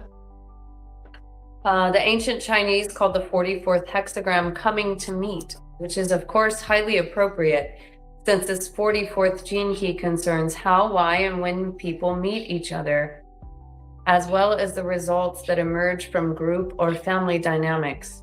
Human fractals seem to operate at different levels in relationships, families, local communities, and even whole tribal gene pools. To really understand human fractals, you have to look at life both holistically and holographically. If we view separate human beings like cells within a greater organism, we could say that certain cells bind together at different places within the body at different times for different purposes. In other words, there is a kind of master program that choreographs the movement and migration of human beings. Even though it appears that we as individuals are making free choices, it is really the master program operating through us. And this is when we start to learn there is a little more of like a collective co-creation going on. And so we stop trying to resist that flow and resist that field and start to work as a team with this energy field and start to purify ourselves so we can come into teamwork in the fractal to do this type of service. This is the synarchy coming together. It's a new form of human government. It's a sovereignty in each and everyone's individual field, but it's the next level of co-creation that cannot be done alone. This is a collective field. This is a hive, but I don't know why people talk about hives and hive minds like a bad, like we are not talking about mind control hive type of shit, but we are talking about like we work together to make the honey, you know, like that we each have a role in the beehive that produces the honey. And yeah, what a key remembrance to like returning to the land of milk and honey. The 44th shadow works like a virus within the operating system of this master program. So that's the shadow of interference. So that's what we're extracting right now. We're removing the interference patterns that are keeping us from coming together in teamwork and synarchy, okay? Doesn't matter if you have this code or not, because we're coming to more of a collective understanding of this universe. You end up, okay, this creates both local and universal interference. You end up with dysfunctional families, businesses that create more imbalance than balance, governments with inappropriate leadership teams, and relationships that are never easy. The overall result is global chaos. It is exactly what we see today. However, there is one vital thing to understand. The master program cannot be wrong. If it appears to be doing something chaotic, it is in order to diagnose the problem, locate the virus, and reboot the entire system. This is exactly what is beginning to occur on a planetary level. The master program is beginning to assess and eliminate interference patterns, beginning with the smallest components, individuals. The current state of our planet cannot be fixed from the top down. If a program is misfiring in such a huge and complex manner, you have to fix it at the grassroots level. You have to reset the basic components, which are the individuals, that's us, right? Followed next by relationships. The moment we begin to see relationships appearing in the world without interference patterns, we will know that the core human fractal is rebuilding itself from the bottom up. Now, I would say that's a field that Eduardo and I were called to hold. It's talking about relationships appearing in the world without interference patterns, right? That's the two becoming one. That is a unified field. So as soon as we start seeing relationships appearing in the world without interference patterns, and so that first it starts with the self, then it starts with the relationship. That could be a love relationship, but that also could be like a friend relationship, right? Because it starts to bleed out in a good way. This is why there is such a big key and future to divine unions coming together, but there are things that need to be done in order for a divine union to come into harmony and balance. And so we start with whoever we have in our field coming into harmony and balance with that field.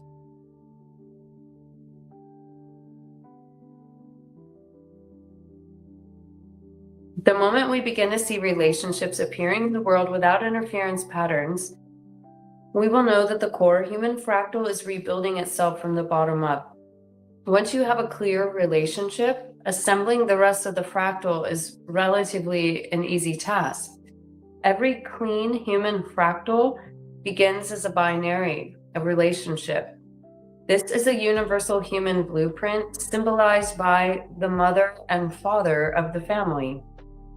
Although the foundation relationship of this fractal does not require that these two be of the opposite sex.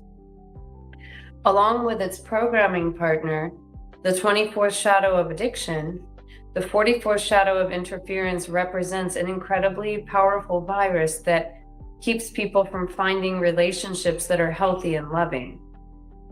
See, you could kind of say, like, if you continually are finding relationships that are not healthy or loving, it's a good time to do like, okay, where are my interference patterns? Where are the implants? What do I need to remove from my consciousness, from my field, from my trauma field? Why do I keep repeating the same cycles?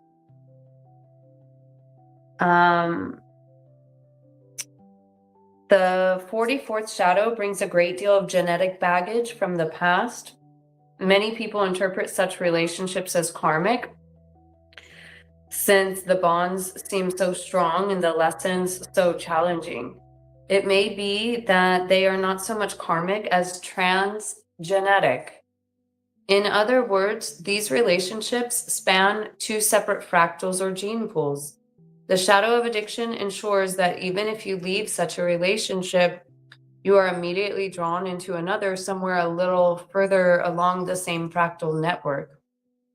The real reason for such relationships is that they are clearing houses for ancestral memory.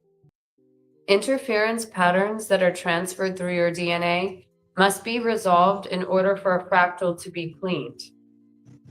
Couples or partners who are actively involved in clearing out this collective genetic dysfunction are the pioneers of a coming new age.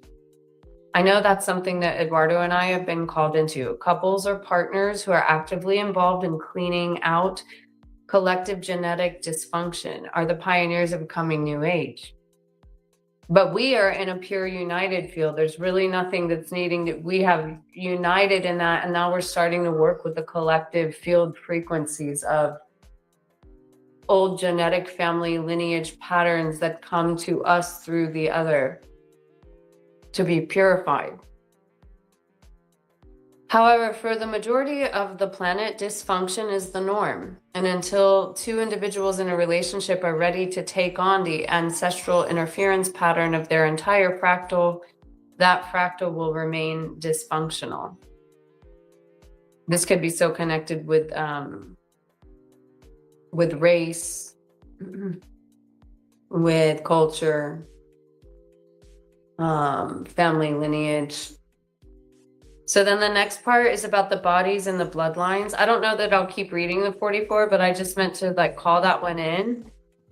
And I need to go pee so bad. So I'm gonna go on a little pause, and you guys are welcome to as well. And I don't know if there's anything you want to pop up, but it's no need. We can just do a little pause. Let's jump right into this explainer, because today we are peeling back the layers on something you've probably seen 1,000 times, the Ankh. It's history's most iconic symbol, right? But what if we move way past that familiar shape? What we're actually going to uncover is this absolutely fascinating intersection where ancient history meets energetic circuitry.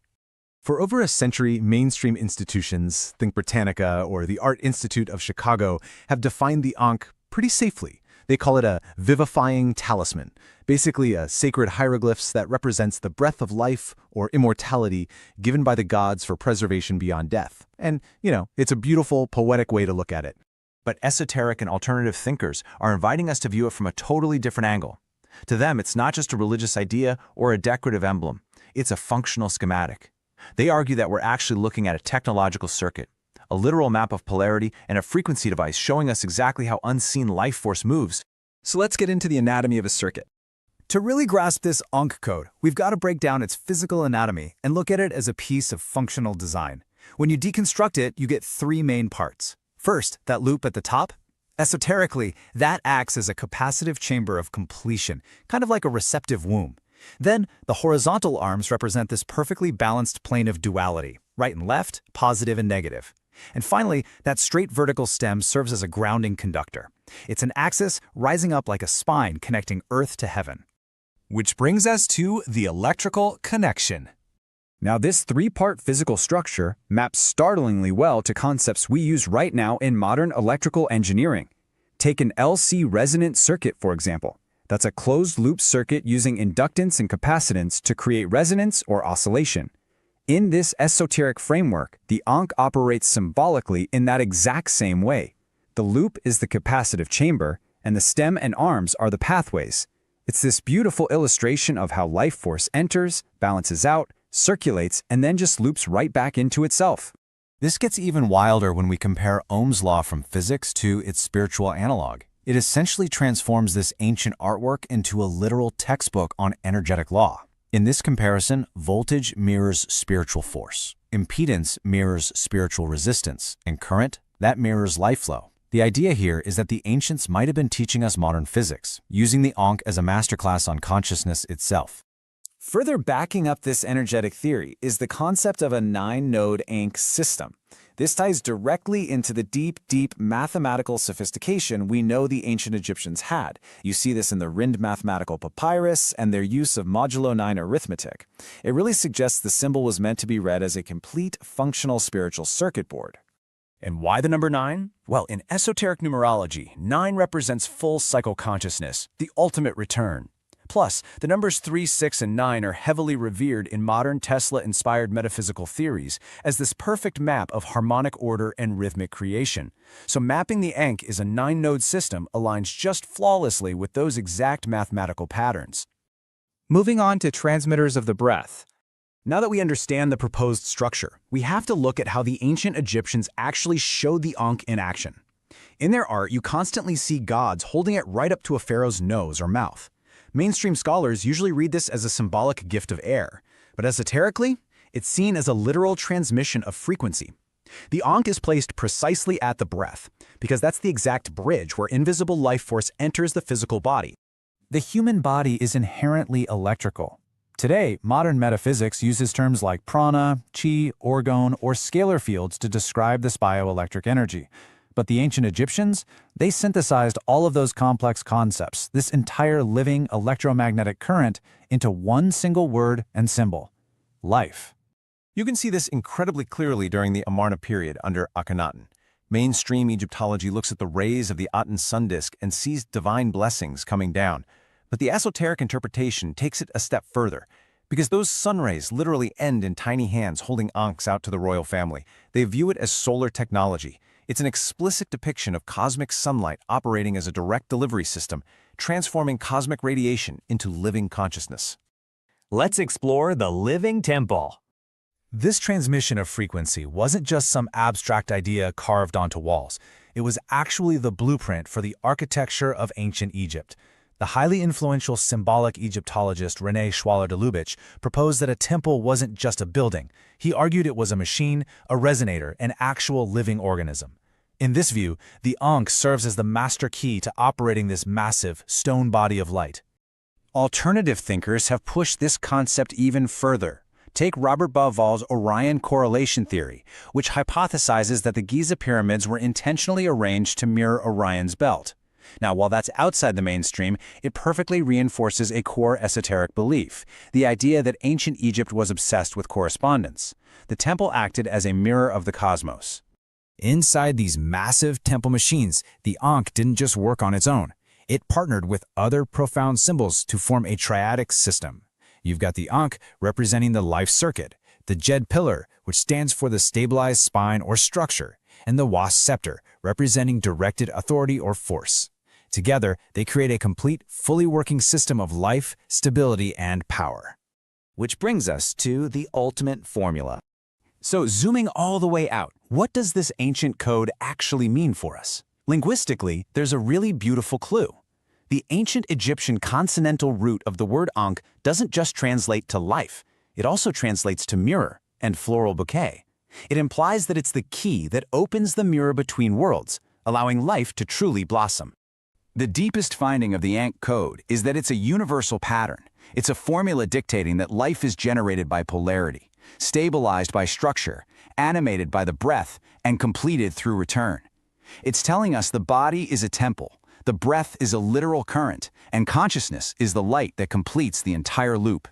If the Ankh is truly a mirror of God consciousness breathing through the human body, it leaves us with one incredibly powerful question. What if the key to eternal life isn't an object to be found in the sand, but the energetic circuits you already are?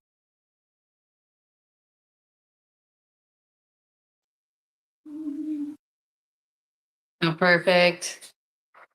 Right. First and foremost, we are energy. We don't forget it. Anything else that's in the external field is to provoke us to stabilize the field. The more we can get into this transpersonal way of viewing and understanding this reality, the easier it gets to start to transmute fields of energy. And this is where I always say, like, we can move mountains in the energy field, right? Form follows frequency. And so I'm not trying to fix the form. That's heavy. I'm going back to the source origin. I'm going back to the point origin. I'm going back to the frequency field. I'm fine-tuning that field. I'm looking through that frequency field to see if there are any interference patterns, to see if there are any implants, to see if there are any heavy gravitational, holes, leaks, siphoning, parasites, whatever you want to say, whatever you want to call it, so that you can zoom out and see in the field and see what you're holding. And so, yeah, that is the purification process that we're coming into right now, where we move mountains in the energy field.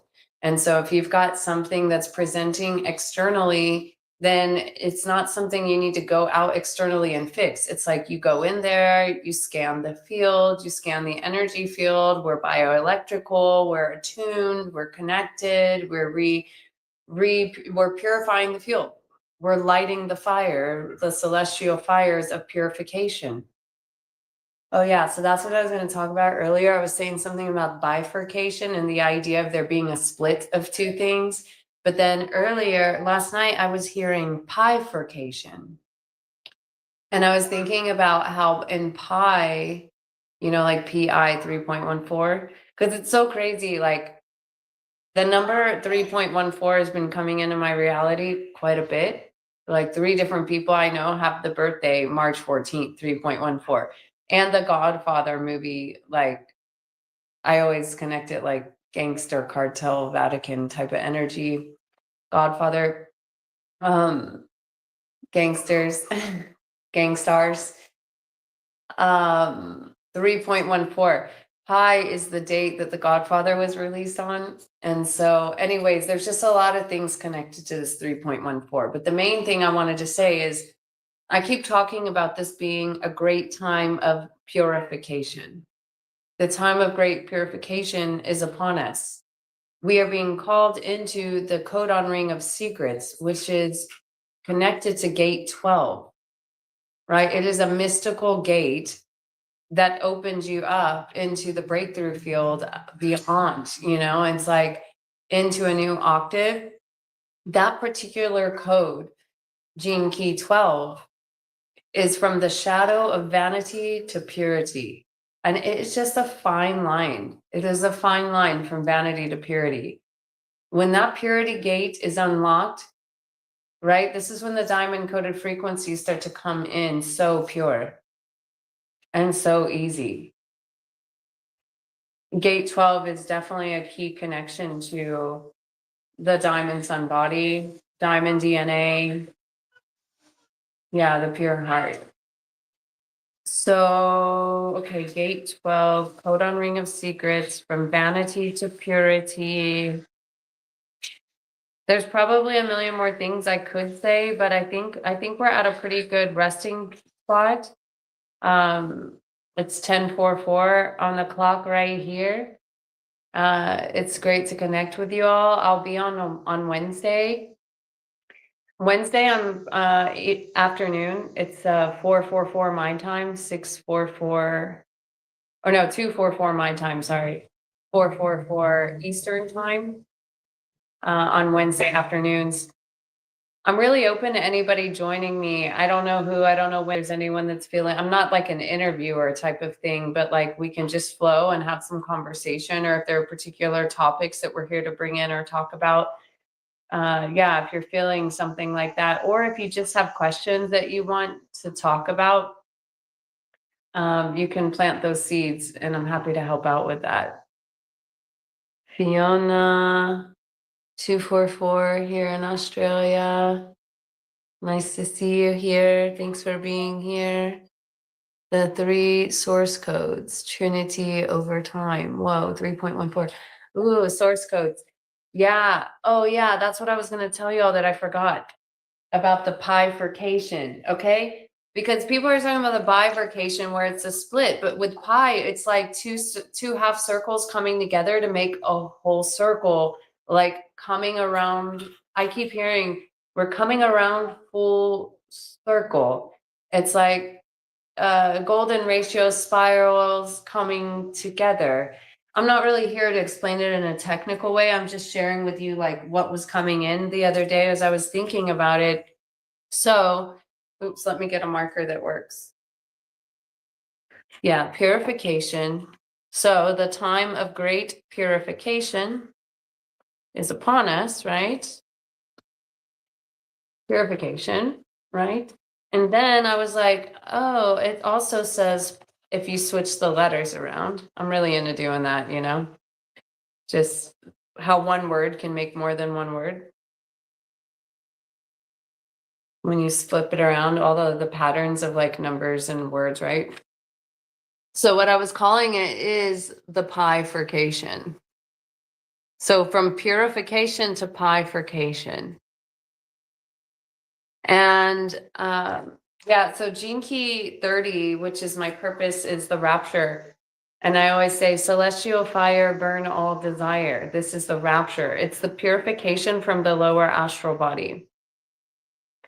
And I was also just thinking about how it's about taking something that maybe was achieved through an impure way, but purifying it, if that makes any sense. I was like seeing it like the purification of money, that like the purification, like a very Robin Hood type energy, actually, where many resources are coming through to be purified by being used and resourced. Everything's coming around full circle. You know, it's like, you know, even in like the hero's journey, it's like it has to come around full circle. So there's like this descent and a fall and then a rise back up and like a return. It's all coming around full circle, the completion of something. Which when I see a completion, then we're moving up an octave. I don't really think so much in terms of the Ouroboros that continually goes around in the same old cycle, biting its tail. Like, think of a dog when you see it and it's chasing its tail. It just looks a little funny and silly, right? I'm talking about something a little more eloquent. The idea that they come around full circle, and then you could even say that you move into the next circle, almost like an infinity bridge, rising it up. So, yeah, so much love to all of you. We are in the time of the great purification, the bifurcation, the bringing together of the people, places, things, the pure hearts of service, and the resources to come together and counsel to serve this mission, to serve the divine plan.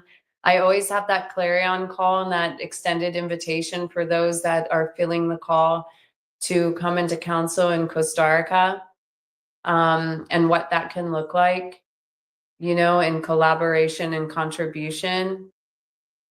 It would be beautiful to start to meet people that are being called to come into council in person, because we work with the DNA in the physical field, you know?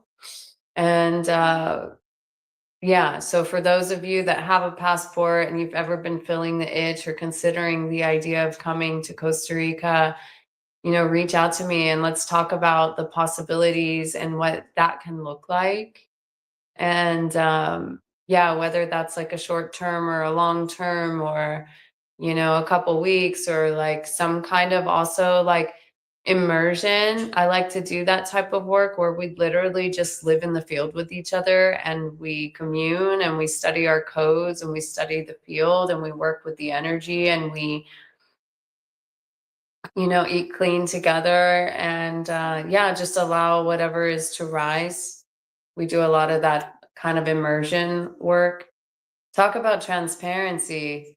When you come into the field and you live with someone for a little while, like there is nothing to hide in that field. It all has to come up. And that's really a beautiful thing. And that's how we learn how to harmonize and balance fields of energy, and come together in communion. Yeah. So July 25th is the day out of time. It is a day of forgiveness. It is a day of celebration. It is a day that I always feel like there's a preordained gathering or event that's meant to take place. So I'm planting that seed for anyone that's feeling the call. July 25th is coming up, and that's the galactic day out of time. So yeah, if you've ever felt the call to come to Costa Rica or to work personally online, please reach out. I do everything by cosmic donation. And yeah, we just keep it all flowing. So thank you all so much. Oh, you are the bomb, an explosion of purity and light. Oh, I love you. Thank you. Thank you for reflecting. Thank you for doing the work. Thank us all for holding the fields, you know, in these beautiful times that we can come together and just hold these pure fields and do what needs to be done with love and compassion, integrate all polarities, to hold the valor and the virtue. Yeah. So we'll see you all on Wednesday, all right? Wednesday afternoon, 2:44, my time, 4:44 Eastern time. Oh, and I'm gonna sing you all a song. Me and River were singing this song last night. Maybe you've heard of it. It's from Dolly Parton, which is kind of, oh, I wanted to tell you all this code too. That was like eating an apple, and River was like, oh my God, you're eating that apple so fast. I was like, yeah, I know. It was like a roller coaster. I don't even know why I use this reference. And then River goes, oh yeah, like a dragon roller coaster in the thing that explodes. What do you call it? The thing that explodes with fire? And I was like, what? She's like, the volcano. So she was bringing in dragons and volcanoes. And then also when you think of the idea of a roller coaster too, it can kind of be like a wave. Like the original dragons didn't have wings. You know, the original dragons were working with a technology, right? Where they literally were like a levitating field, like up, down, pump, pump, up, you know, like a propel. Right. And so anyway, so we were talking about dragons, purification, volcanic explosions. Oh shit, but what else was I going to tell you about that? Volcanoes. Volcano, dragons. It's like I slipped it out. I totally forgot. But at least oh yeah, that's what it was. Silver and gold. So there's this song by Dolly Parton called Silver and Gold. I'm going to sing a little bit for you in a minute. But then I was having this revelation about it, and I was thinking she has this is where shit gets a little creepy, just to be honest. Because we were talking about roller coasters, and now we're in Dolly and Parton. And then I'm talking about, oh yeah, she has a roller coaster park, and it's called Dollywood. And like when you think of like little dolls and dollies and like, and also children's amusement and theme parks, just to be really honest, like there's just something, I don't know. Somebody sent me this MK Ultra video yesterday. I don't always look at everything that I'm sent, but if I feel like I have a connection and a respect and trust with the person that sent it to me, I'll kind of like be open to reflect and read on it. And it was this story, it was about MK Ultra. And this woman, she was 77 years old, and she was talking about her story. I know my boy Marcus is going to be doing a video about MK Ultra as well. And what did he say? You have a Dolly Parton candle right beside you. No shit, that's pretty funny. I still am going to sing the song before I go, but I was just thinking of like, okay, when I watched this MK Ultra, it was like this woman basically from the time she was a child was experimented on with mind-altering substance and drugs. Many people actually were, and they may or may not fully have coherent memory about this happening to them. But she said that they would bring these children, they would be dressed up in pretty dresses, and they would bring them to Disneyland and kind of like leave them alone. And it would be up to them to find a daddy and to have the daddy buy them food and take pictures with them and take them on rides. I mean, sick, fucked up stuff, just to be really honest about it. And so I was like, oh my God, is there anywhere that is not? When you start to think of like Disney World and Disneyland, and just to be really real about it, the level of pedophilia that's coming out on our planet, and like what all of these church, children's camps, children's theme parks and books and movies and school gatherings, it's like, oof. You know, then you hear the stories of the coaches in the schools sleeping with the students, and it's like, oh my God, where is this not? I'm just going to be real about it. So anyways, where is it not? And then you think of like Cabbage Patch Kids, and like it's there. It's a shocking part of the history of how we all got here in this reality, and it's the world wound that is here to be purified. And so I guess with that being said, again, on this level, pay attention to what comes into the field, who comes into the field. We understand that we're purifying everything within our own self on an energetic and emotional level to bring the flow. And also, this is one of the world wounds that's here to be purified, which has to do with the lower nature body, the sexual body. And then we're also talking about the purification of the mental body. Yeah. All right, here we go. The song is called Silver and Gold. I'm just going to sing a little bit of it. Silver and gold can't buy you a phone, but things in this world, they won't last for long.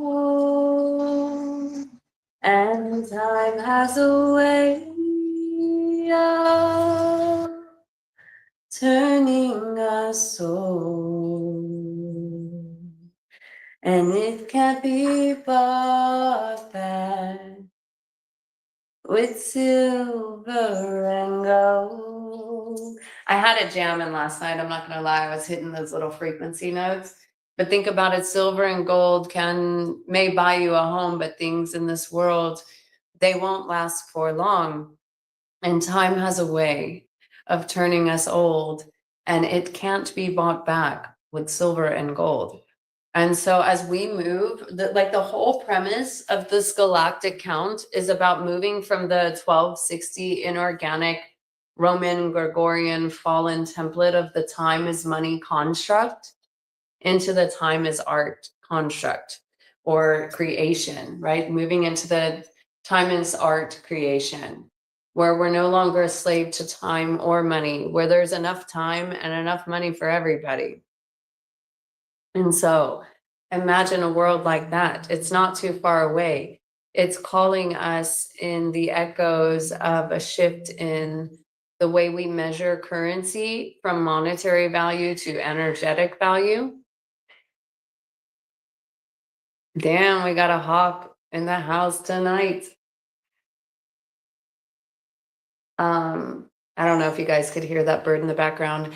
Actually, yesterday we went to the waterfall, and when we were returning, there was just a beautiful red hawk. I haven't seen one like that in quite some time. It was just sitting on this short little post and it flew away. We were talking about something, maybe with the 44 gene key and the synarchy teamwork. But the hawk is the 17, which is sacred seal number 2. It's the purification of the sexual chakra. Yeah, so, while I'm sitting here really quick, let's do some real quick work. May we have the eyes to see beyond the field of denial. May we be able to pull ourselves up out of the individual aspect with the all-seeing eye of omniscience and observe within our field anything and everything that is of inferior or superior nature. Right. And also, may we observe anything and everything that is siphoning our life force energy.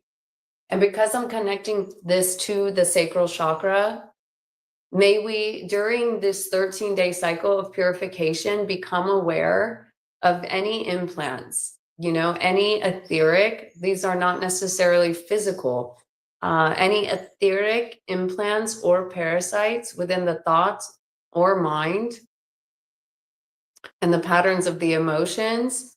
May we be able to see them clearly. May we be able to identify and purify them.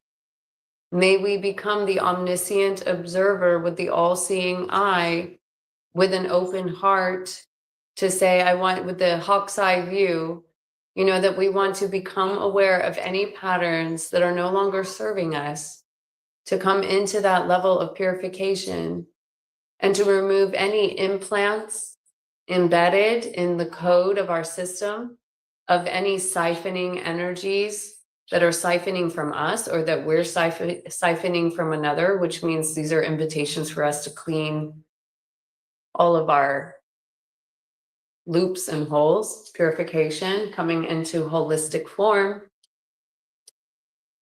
So I always see in the sacral chakra the embedded tick frequencies of anyone that's like a sex slave, food slave, pornography slave, attention slave.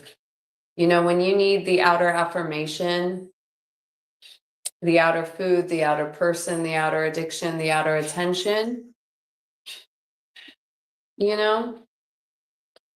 who's bringing in some math for me? Ooh, nice sync challenging path 144209, exactly, lunar skywalker, right? Speaking my language, bringing in the mathematics of things here, right? So the lunar skywalker, right? They're exploring space, heaven, earth. They're exploring. The lunar tone is the polarity, the tone of challenge. And it's part of the magnetic human wave, 13-day cycle of the magnetic human. And the human's all about free will. And so, this is the understanding that you're being proposed with alternative dimensions and realities. And you have the free will to choose if you want to maintain a dimension of suffering, heaviness, density, trauma. You also have the free will to choose the ascended mastery, the organic or ascension timelines, where we are doing the purification work on the individual and collective basis to start to open up planetary ascension fields. I mean, let's do it. Let's freaking do it. There's nothing to it. We can do it together.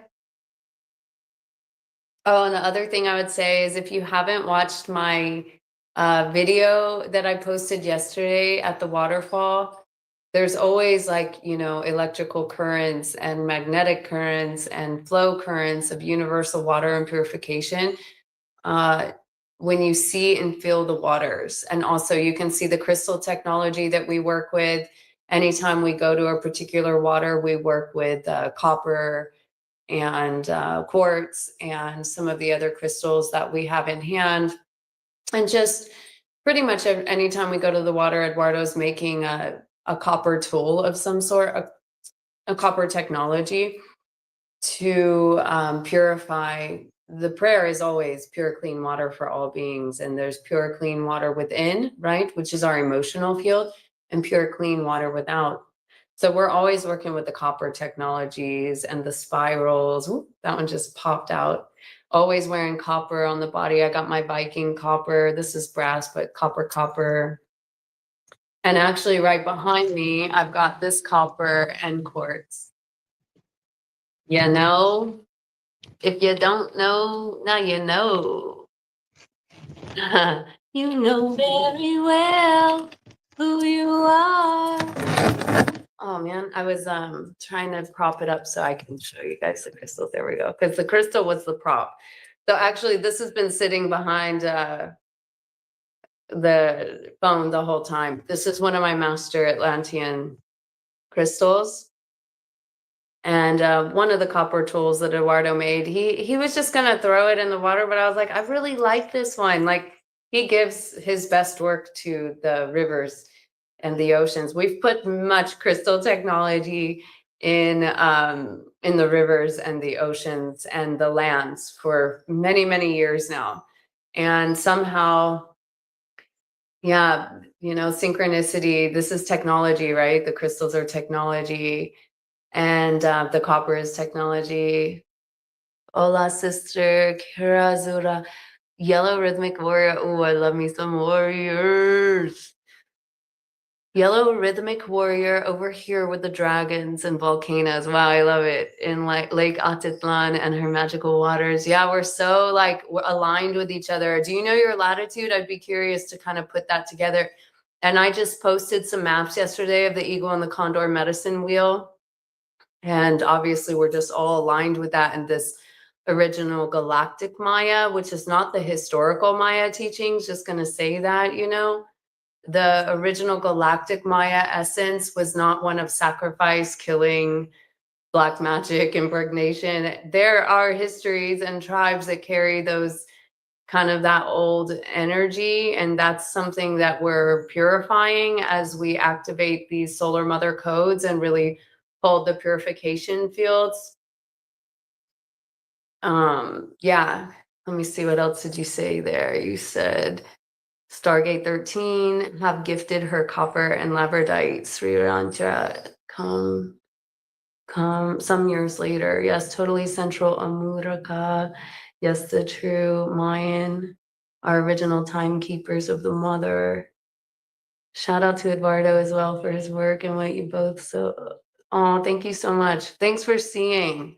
You know, it's like we hold that freaking mother father field pristine and clean with all humility. I speak this. It's time for us to come out and talk about the two becoming one, or the two becoming three, or the sacred, the Christos Sophia, the true love and devotion and the honor and the reverence and the dance of the fire and the water, you know.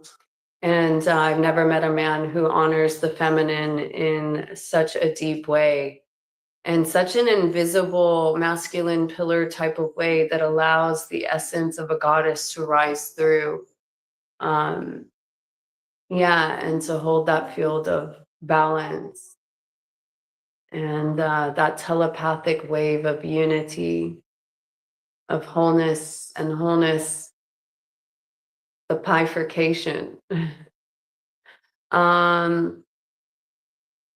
Yeah, we're moving from the 12 to the 13, you know, 13D, 1320, right? That's what this is about. Oh yeah, so you're the rhythmic. Okay, I like to look at numbers, by the way. Rhythmic warrior. Okay, so the rhythmic warrior, by the way, and so you're just 8 before me. I'm 144, you're 136. And I like to add us together. So 27, 280. So we equal the 20 together. 136 plus 144 272, 80 minus 260. So we're the 20 resonant sun together, which is one of the clear signs of Bacall Votan.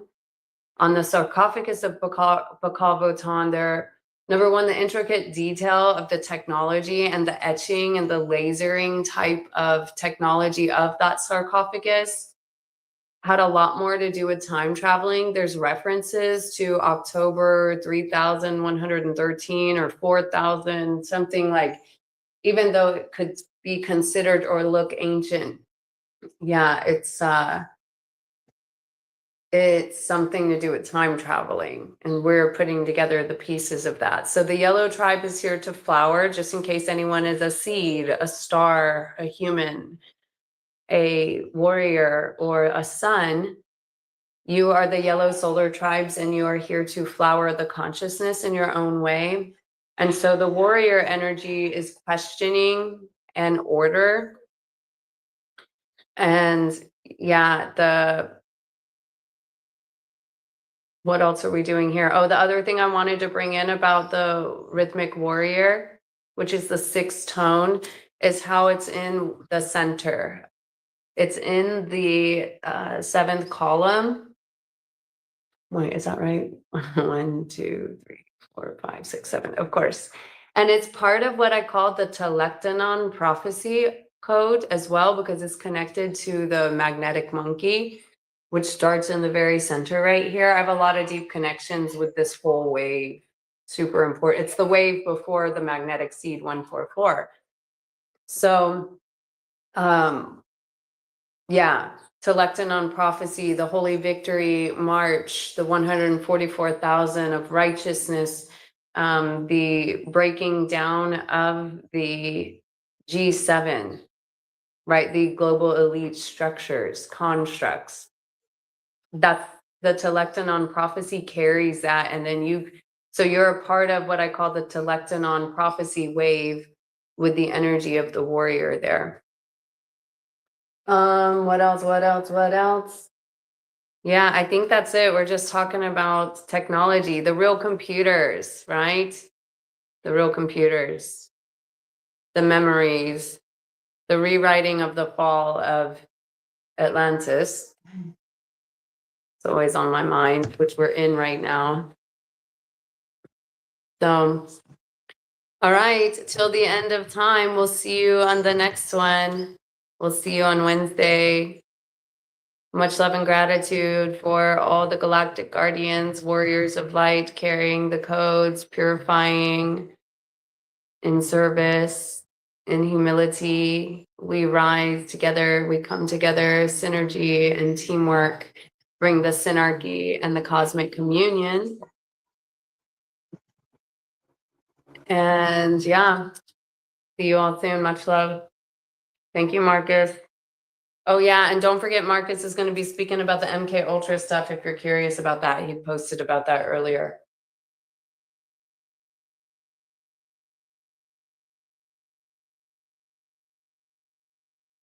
Imagine booking a soul session, ordering crystals, and joining a live retreat from your phone.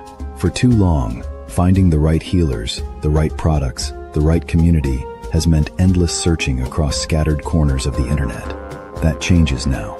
The Sacred Kingdom has arrived, an online hub where a worldwide directory of holistic practitioners, readers, life guides, organic makers, musicians, a crystal shop, books, and more are all waiting for you.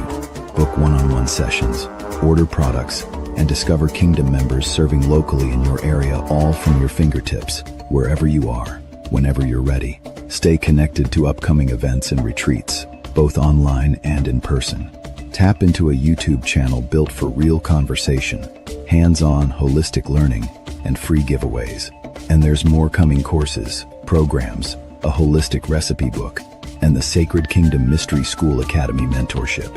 This is a space built on love, compassion, and the belief that conscious living should be accessible to all walks of life. Visit thesacredkingdom.com, and if you feel called to build from within, email Marcus Crystallite at marcustut23@gmail.com about joining the Kingdom Council. The Kingdom is open.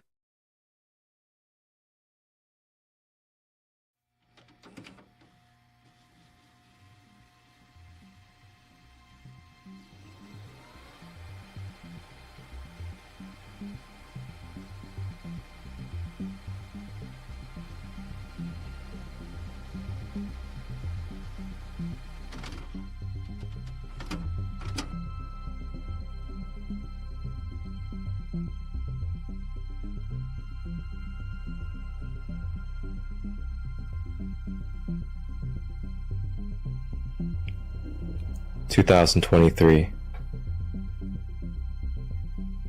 Mother Gaia, third dimensional planet, ascending.